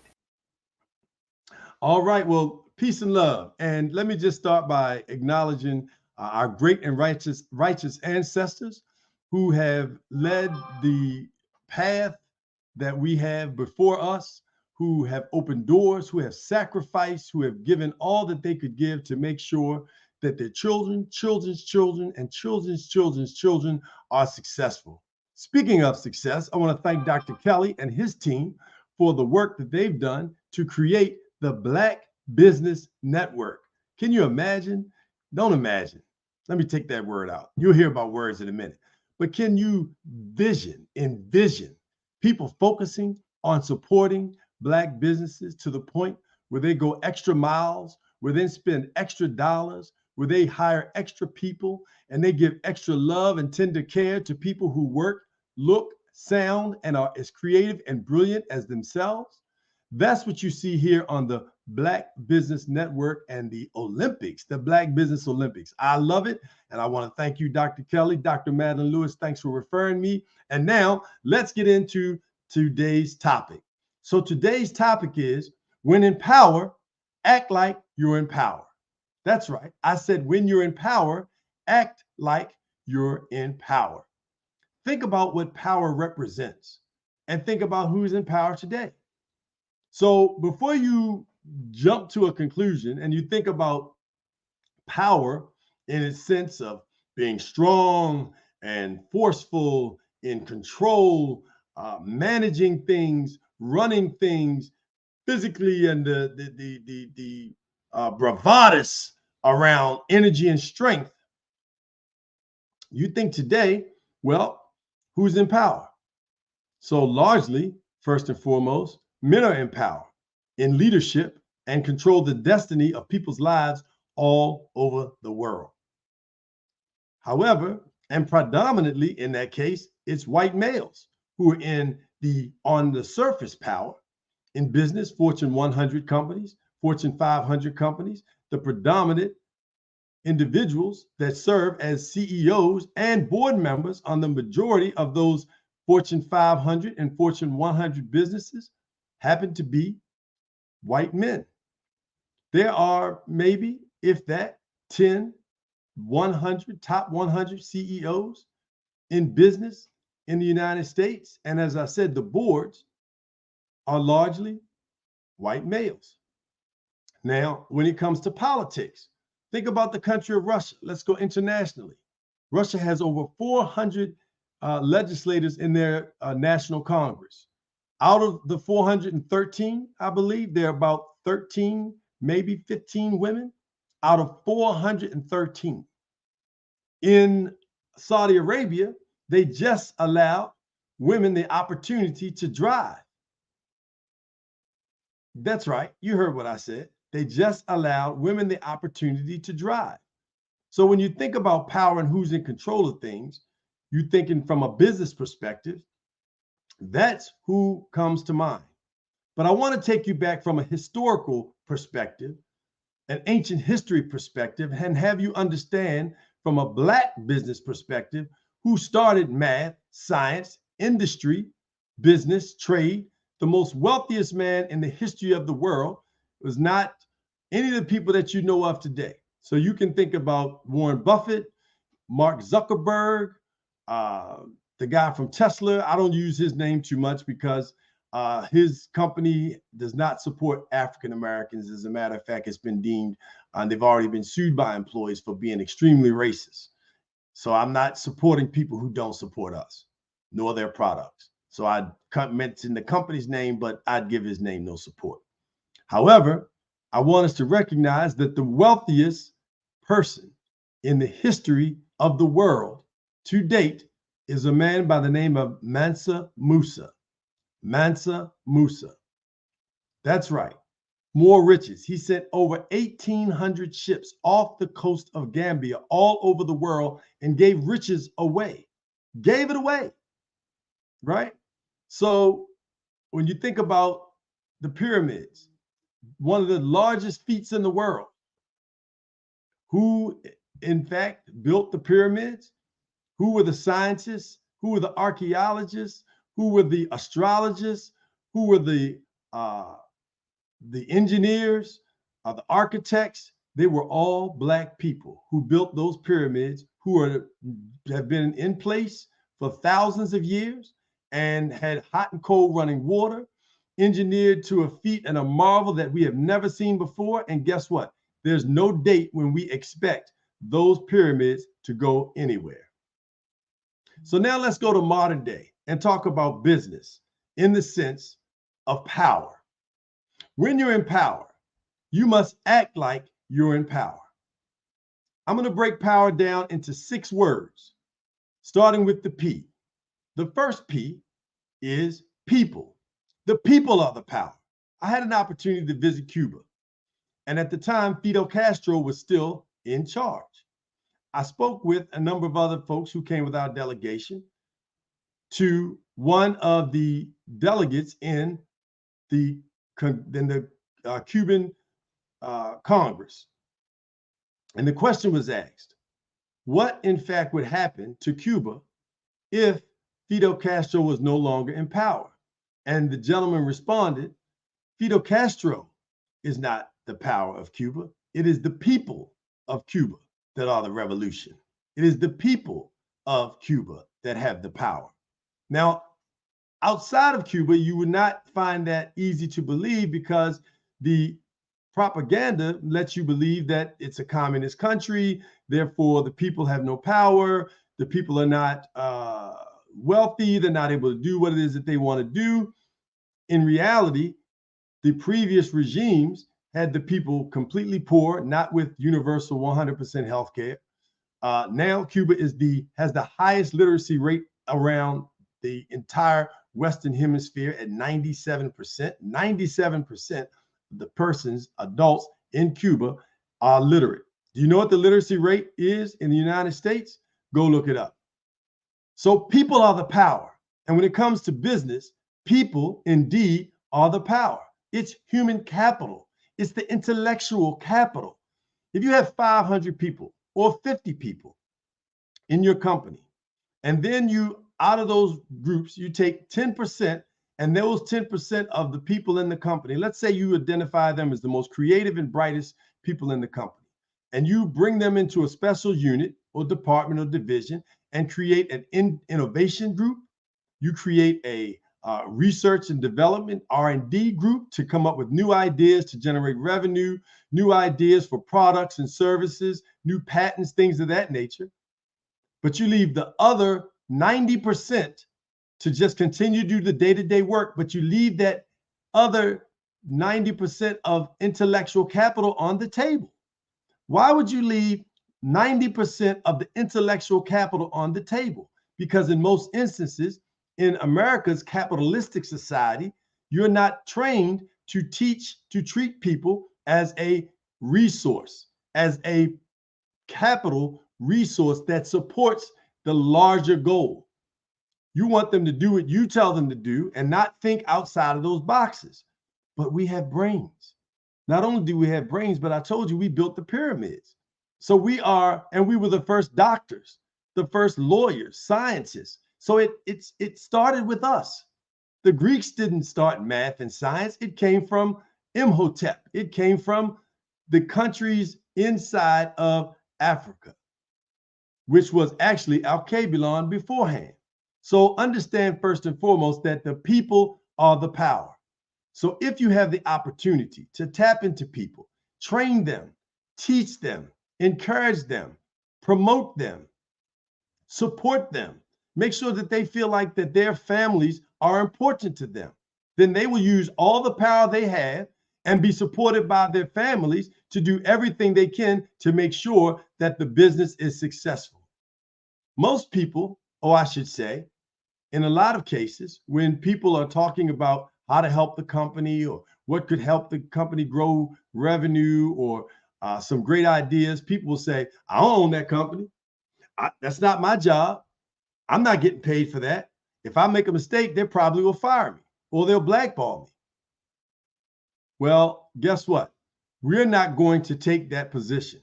We're going to take the position that all of these people have intellectual capital, which is our greatest resource. Think about today. Technology is information. Information comes from the brain. The apps come from the brain. Even AI comes from programming artificial intelligence. Artificial intelligence. Remember, the people are the power, and how you treat your people will dictate and determine how far, how fast, and how free of restraints your organization and your business will be able to go. So number one, remember, the people are the power. Treat them right, and they will treat you good and take your company to the next level. The next letter in power is O. So what would we destine or designate as O? The word I want to share with you is original. Be authentic. Be your natural self. Sure, my grandfather, William H. Lamb Johnson Jr., taught me when people are speaking or want to share something with you, listen to them. Take what you can use and leave what you cannot. It's probably called coaching, taking feedback. But most importantly, be original, be authentic. Don't be afraid to be yourself. Don't even allow fear to be a part of your vocabulary. As a matter of fact, I apologize for even entering the word into our conversation. You want to make sure that you are bringing the God-given talents, the talents that were baked inside of you from your great and righteous ancestors. Imhotep, one of the first known doctors. Look him up. Imhotep. Do your homework. Make sure you have your pen and your paper, because what I share with you, in most cases, you can look it up and find it. Be original. Use the talents and the gifts and the abilities that you were born with, that were already inside you. Now, sure, you get them sharpened by your family. You get them sharpened by your coaches. You get them sharpened by other people who pour into you. You get them sharpened by schools and other forms of education, life lessons, reading, studying, doing research is how you improve your talent, your skill, but just be original. Do you know how important it is for you to train your staff, your organization, and your people to be original? When they are original, then they are going to do what's in the best interest of the company. When they're trying to be fake, when they're trying to please and appease or placate someone, then they're going to be in a position where they think they're doing the right thing by kissing up, by sugarcoating, by not telling you the real situations or the facts, because they're afraid that when you tell them something that is good for you or truthful, that you're going to then turn around and either let them go, fire them, push them off in a corner, and eventually they become non-existent. But when you let people know that you trust and appreciate their authenticity, their original thought and they have some value and brought to the table, well, that's real power because it's coming from you. And what's more powerful than what God gave you? So put that to work in your business. So O is original. Be original. Even as a company, you want to be original. You want to find the niche in the market. You want to find what it is that's missing, where are the gaps, and how can our company fill it? As a matter of fact, Agent Harpool, one of our business partners today, said, listen, when you have an opportunity, he's reading a book that talks about set yourself up so that people run after you for your information, ideas, and company and business. Don't continuously put yourself in a position where you're applying to others, putting yourself in the place. When you develop original ideas, people will run after you because everyone is looking for the new, creative, nuanced, niche originality. That's what you want to do. Let's move on. W. So W has two, I'm going to give you two words for W. The first has to be words. Repeat after me, please. Words have power. Words have power. Did you hear our song, ladies? Words have power. That's right. Words have power. So be very keen and thoughtful about the words that you use. If you want to be successful, when you are successful, you cannot continue to use words like I'm going to try, I might, I am. When people ask you, how are you doing? And you say, I'm not going to complain. Why would you even enter the words complain into your conversation? What you'd want to do is you'd want to put words out there that have power. I am well. I am grateful. I am successful. These are very important things to remember because words also create the culture in your environment. When you use words that are supportive of your team, when you use words that are productive, it doesn't mean that you don't hold your people accountable. As a matter of fact, some of the words you want to use in your company is accountability because you want to hold people accountable, but you also want to use your emotional intelligence so that you understand the dynamics in which people come from, the pressures in which they're under, and the fact that you empathize with what they have going on, whether it's in their personal life, whether it's the load that you've placed on them in the workplace, whether it's something going on that they're just not quite sure about. They may be a little, they may lack a bit of confidence, but the words that you use and the environment that you create based on you, the leader, the words that you use are going to create an environment where people are productive, where people are giving you encouragement, where people are supportive, and most importantly, yes, holding you accountable. But they're also giving you the resources, and part of the resources is a vocabulary and an environment that has words and vernacular that is going to promote success. The next word that starts with W is will, willpower. So from now on, don't say I'll try. Don't somebody say, well, how's your company coming? We're working every day to be the best. The word will, I will. Not I'll try, not I thought about it, but I will. Speak it into existence. Attract that power because when you will do something, you're going to get it done. You're going to make sure that you invest the time, the energy, and the resources over time to make sure that it happens. The people who are successful in business are the people who will do things that other people will not. Meaning, I'm a little tired, so I'm going to go to bed. Instead of, I'm going to sleep later and plan to sleep later. Rest is very important, but I've got to get this proposal out tonight. I will use words that invoke strength, that invoke power. I will do what it takes to be successful. You should be saying that to yourself every day, because your mind will start to program itself to be I will versus I'll put it off until later. I'll get to it tomorrow. I'll work on it this weekend. No, I'm going to do it now. I will get the job done. The next word, the next letter is E. And the word that I want to share with you that is associated with E that I think is very important in business is your ethics. Your ethics. How you manage your business from an ethical perspective. How you treat people, how you pay people, how you allow yourself to be in a position to create an environment where ethics is important so that when they go onto a site, when they go out into the community, when they go into another business to represent your organization, your company, they're representing you with the highest ethical standard because they saw you be ethical in situations. As the leader, as the founder, as the CEO, as the manager, you have created, again, the word culture. You have created that with the will and the ethics. So those ethics and making decisions that even are tough, that may even cost you, it may even expose you, but it's better. My mother used to say to me, write yourself up first. So that way, when the supervisor comes and says, hey, you've already given them notice. This is the mistake I've made. This is how I'm going to correct it. And I won't be doing it again because I'm putting these things in place.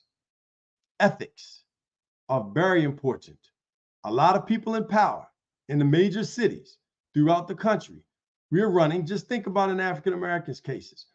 In major cities, we run the school board. We're in the city council in the majority.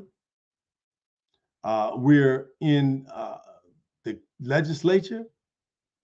And even though we're in those same positions of power, people are still in our communities not faring well. There was a report done 50 years ago. And in this Kerwin Commission report, it outlined 5 key areas. In those 5 key areas, health, finance, incarceration, home ownership, and education. And in 50 years, out of those 5 things that I just mentioned, only one of them had a slight improvement in the Black community. And that one item was education. But what good is an education if your health and the incarceration, your home ownership and finance are all in the negative, with the exception of one? No, it's not good. So I encourage you to demonstrate, model, and create a culture of high ethical standards in your company so that you always are able to stand on your company's reputation. The last is R, real. Just be real. That's what I'm talking about. POWER, people. Be real with the people. Original, be your original real self. W, you have the will power to be who you are. Be authentic. If you are not able to pull it off, reach out to the company and say, hey, we thought we were going to be able to do this deadline, meet this line, but we're not. So we're going to have to do it at this time frame. How does this fit with what you're doing? We're going to take a little bit off because we recognize it's inconvenience in your company, but you want to be able to communicate. Now, it's not always easy to do so. It hasn't always been easy for me to admit that I didn't know something. I'm in a role. I remember when I became vice president of operations, running 18 boys and girls clubs, 18 different facilities, an overnight campsite, 150 employees, about 25 to 50 police officers. And it was my first time serving in the role of vice president in the largest boys and girls clubs organization in the country. And so I didn't want to appear to not know what I was talking about, not knowing what I was doing, because I'm now in this position, right? So there were times where I needed help, but I didn't say I needed help. I didn't raise my hand and say I needed help because I was concerned that if in fact I said I needed help, it would make me look weak. It would make me look like I didn't know what I was doing and I didn't deserve the role that I was appointed to. And so I had to learn that we all need help. It's okay to raise your hand. It's okay to say, I'm behind. It's okay to say, I need some support. That's being real. And last but not least, in terms of ethics, you want to make sure that you're creating that ethical environment that real environment so people can feel comfortable about being honest, about coming forward, and they're rewarded for truth. They're rewarded for real. And they're going to give you their real energy. They're not going to give you a little bit of energy. They're going to be so excited to show up and support the work that you're doing because of the power that you've invested in them. So invest in your people. Create an environment where you can put them in a situation to be successful. So make sure they have real support. Make sure they have real feedback. Make sure they have real resources. And make sure they have real opportunities to grow and benefit from the company. When you, as the CEO and the businesses, the board are now seeing profits, find a way to turn those profits back to the people who are doing the work. When you have someone in your organization that comes up with a brilliant idea, fashions a brilliant proposal or concept paper or white paper, when you get before the board, when you get before the other senior managers, share the person's name that did the work. You're already in the position. Give them the credit. Give them the sense of encouragement. Give them the sense of power and influence because you brought them into a room where they can only get if you bring them. Let them do the presentation. You're already in the role. You're already a senior vice president. You're already a vice president. Oftentimes, unfortunately, the way we've been trained, when people, it happened through slavery, in most cases, the people who got into the house who didn't have to be into the hot fields, not that the people who were in the house were not subjected to horrid conditions and treatment. However, they were outside, they were inside and not in the fields working all night. They were not in the heat. They were not in the winter. They were inside. And they did not want other people to be there and were trained to think and go against the people who were in the fields. Well, when people get into corporate positions and they're the only Black in the office or the only Black in senior management, in so many instances, they don't want anybody else be there because they want to be seen as the only, instead of opening doors and providing opportunities and sharing the wealth of resources and exposure and leadership so that they can be successful. Remember the win-win-win. If you get a chance, go to www.dariusastanton, that's D-A-R-I-U-S, you see it before you, astanton.com, and learn about what we can do to help you create a win-win-win in your organization. And remember, it's the power that you possess in your people, in your original authenticity, in your will, in your ability to make sure that you use words that create a positive culture, in your ethics that you create, again, in your environment, and last but not least, being real with your people about the resources, about the support, and about what they can do to help your company go to the next level. Peace and love. I'm Darius A. Stanton, and I'm so glad to be here on the Black Business Network. Thank you. Thank you so much, Mr. Darius Stanton, for sharing your expertise. It was an amazing talk. I really enjoyed it. There was so much that I got from it. So thank you. Oh, thank you, Deborah. I really appreciate it. What's the A stand for, by the way? Oh, that's my Igbo name, Adugo. Aduba. Aduba. Beautiful. What does it mean? It's given to firstborn daughters. It's daughter of an eagle. Ah, soaring. Yes. Excellent. Well, thank you so much, and continue to soar, Deborah. Thank you. Genius is coming. I'll see you on the other side. Ashe. The Black Business Expo's mission is to raise funds for scholarships for high school students, high school seniors going to college, or K-12 entrepreneurs. This expo is a fundraiser for students. You may go to www.blackbusinessexpousa.com to donate to the scholarship fund, or use the Cash App that's on the screen below and say $BBXUSA. Our goal is to give laptops and up to $5,000 to 10 students. Students can register online at www.blackbusinessexpousa.com. Every dollar counts, so we want to remind you to donate to the scholarship fund. We want to thank our Black Business Expo USA sponsors for January 2024.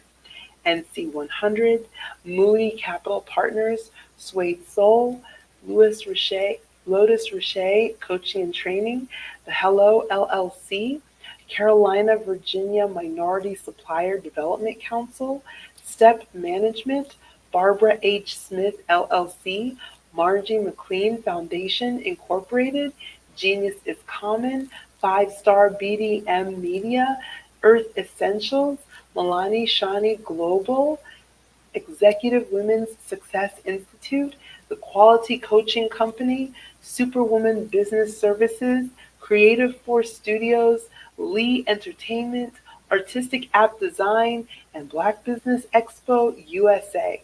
Genius is common, and I'll see you on the other side.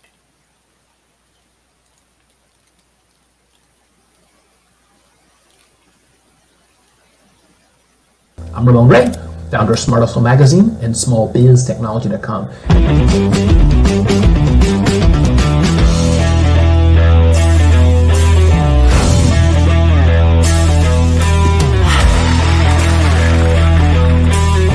Over the past few years, we've seen the growth of existing and new initiatives focused on financial inclusion, building global networks, and reducing the wealth gap in response to the idea there's not enough seats at the table.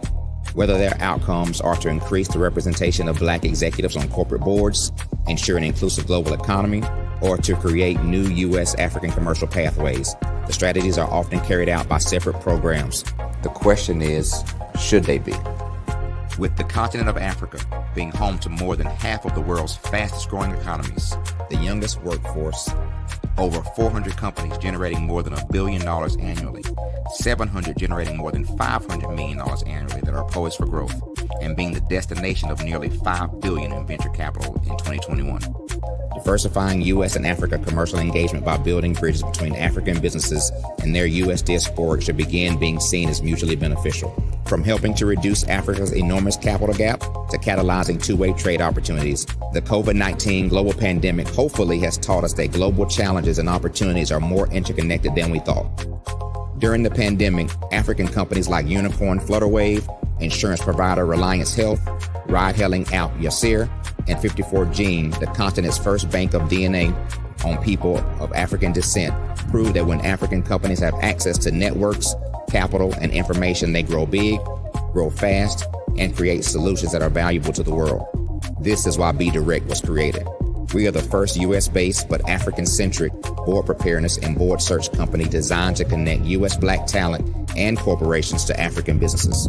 Unique and fundamental to Be Direct's success is our process of helping board candidates adapt their experience and networks to an African context before they're connected to high-growth companies that are looking to locally and globally scale.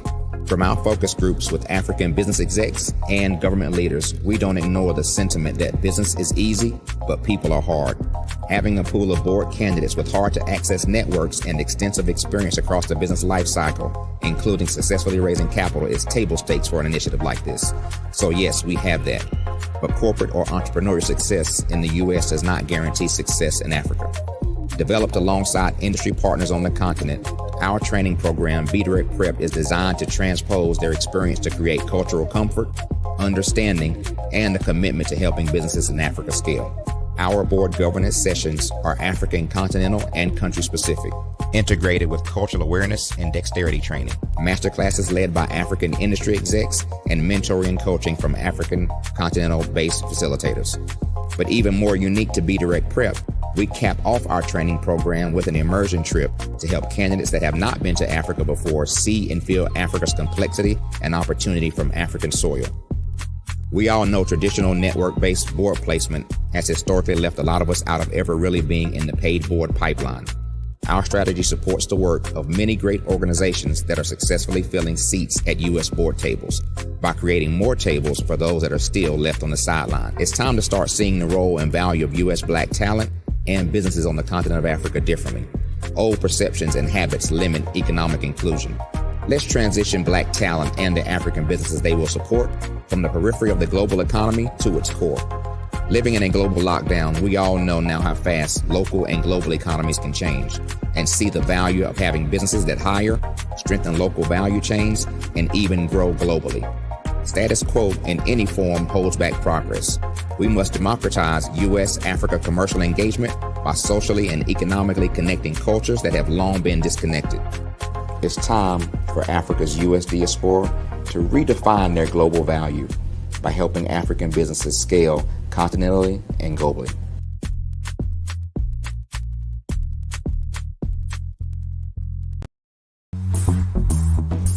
Attention all entrepreneurs and companies. Are you looking for reliable and efficient virtual assistants and back office support to help you manage your business tasks? Look no further than Superwoman Business Services. Our team of virtual assistants provides a full range of administrative support services, including operations management, social media marketing, and much more. We also offer website design services to help you create a professional online presence that reflects your unique brand. In addition to administrative support and website design, we offer business development and structuring services to help you grow your business and achieve your goals. We'll work closely with you to identify areas of improvement and develop a customized plan to help you reach your full potential. At Superwoman Business Services, we understand that running a business can be overwhelming and time-consuming. That's why we're here to help you fly high and achieve success. Our virtual assistants are highly skilled, experienced, and dedicated to providing you with the support you need to thrive. Come fly with us and take your business to new heights. Let us help you become the superhero entrepreneur you are meant to be.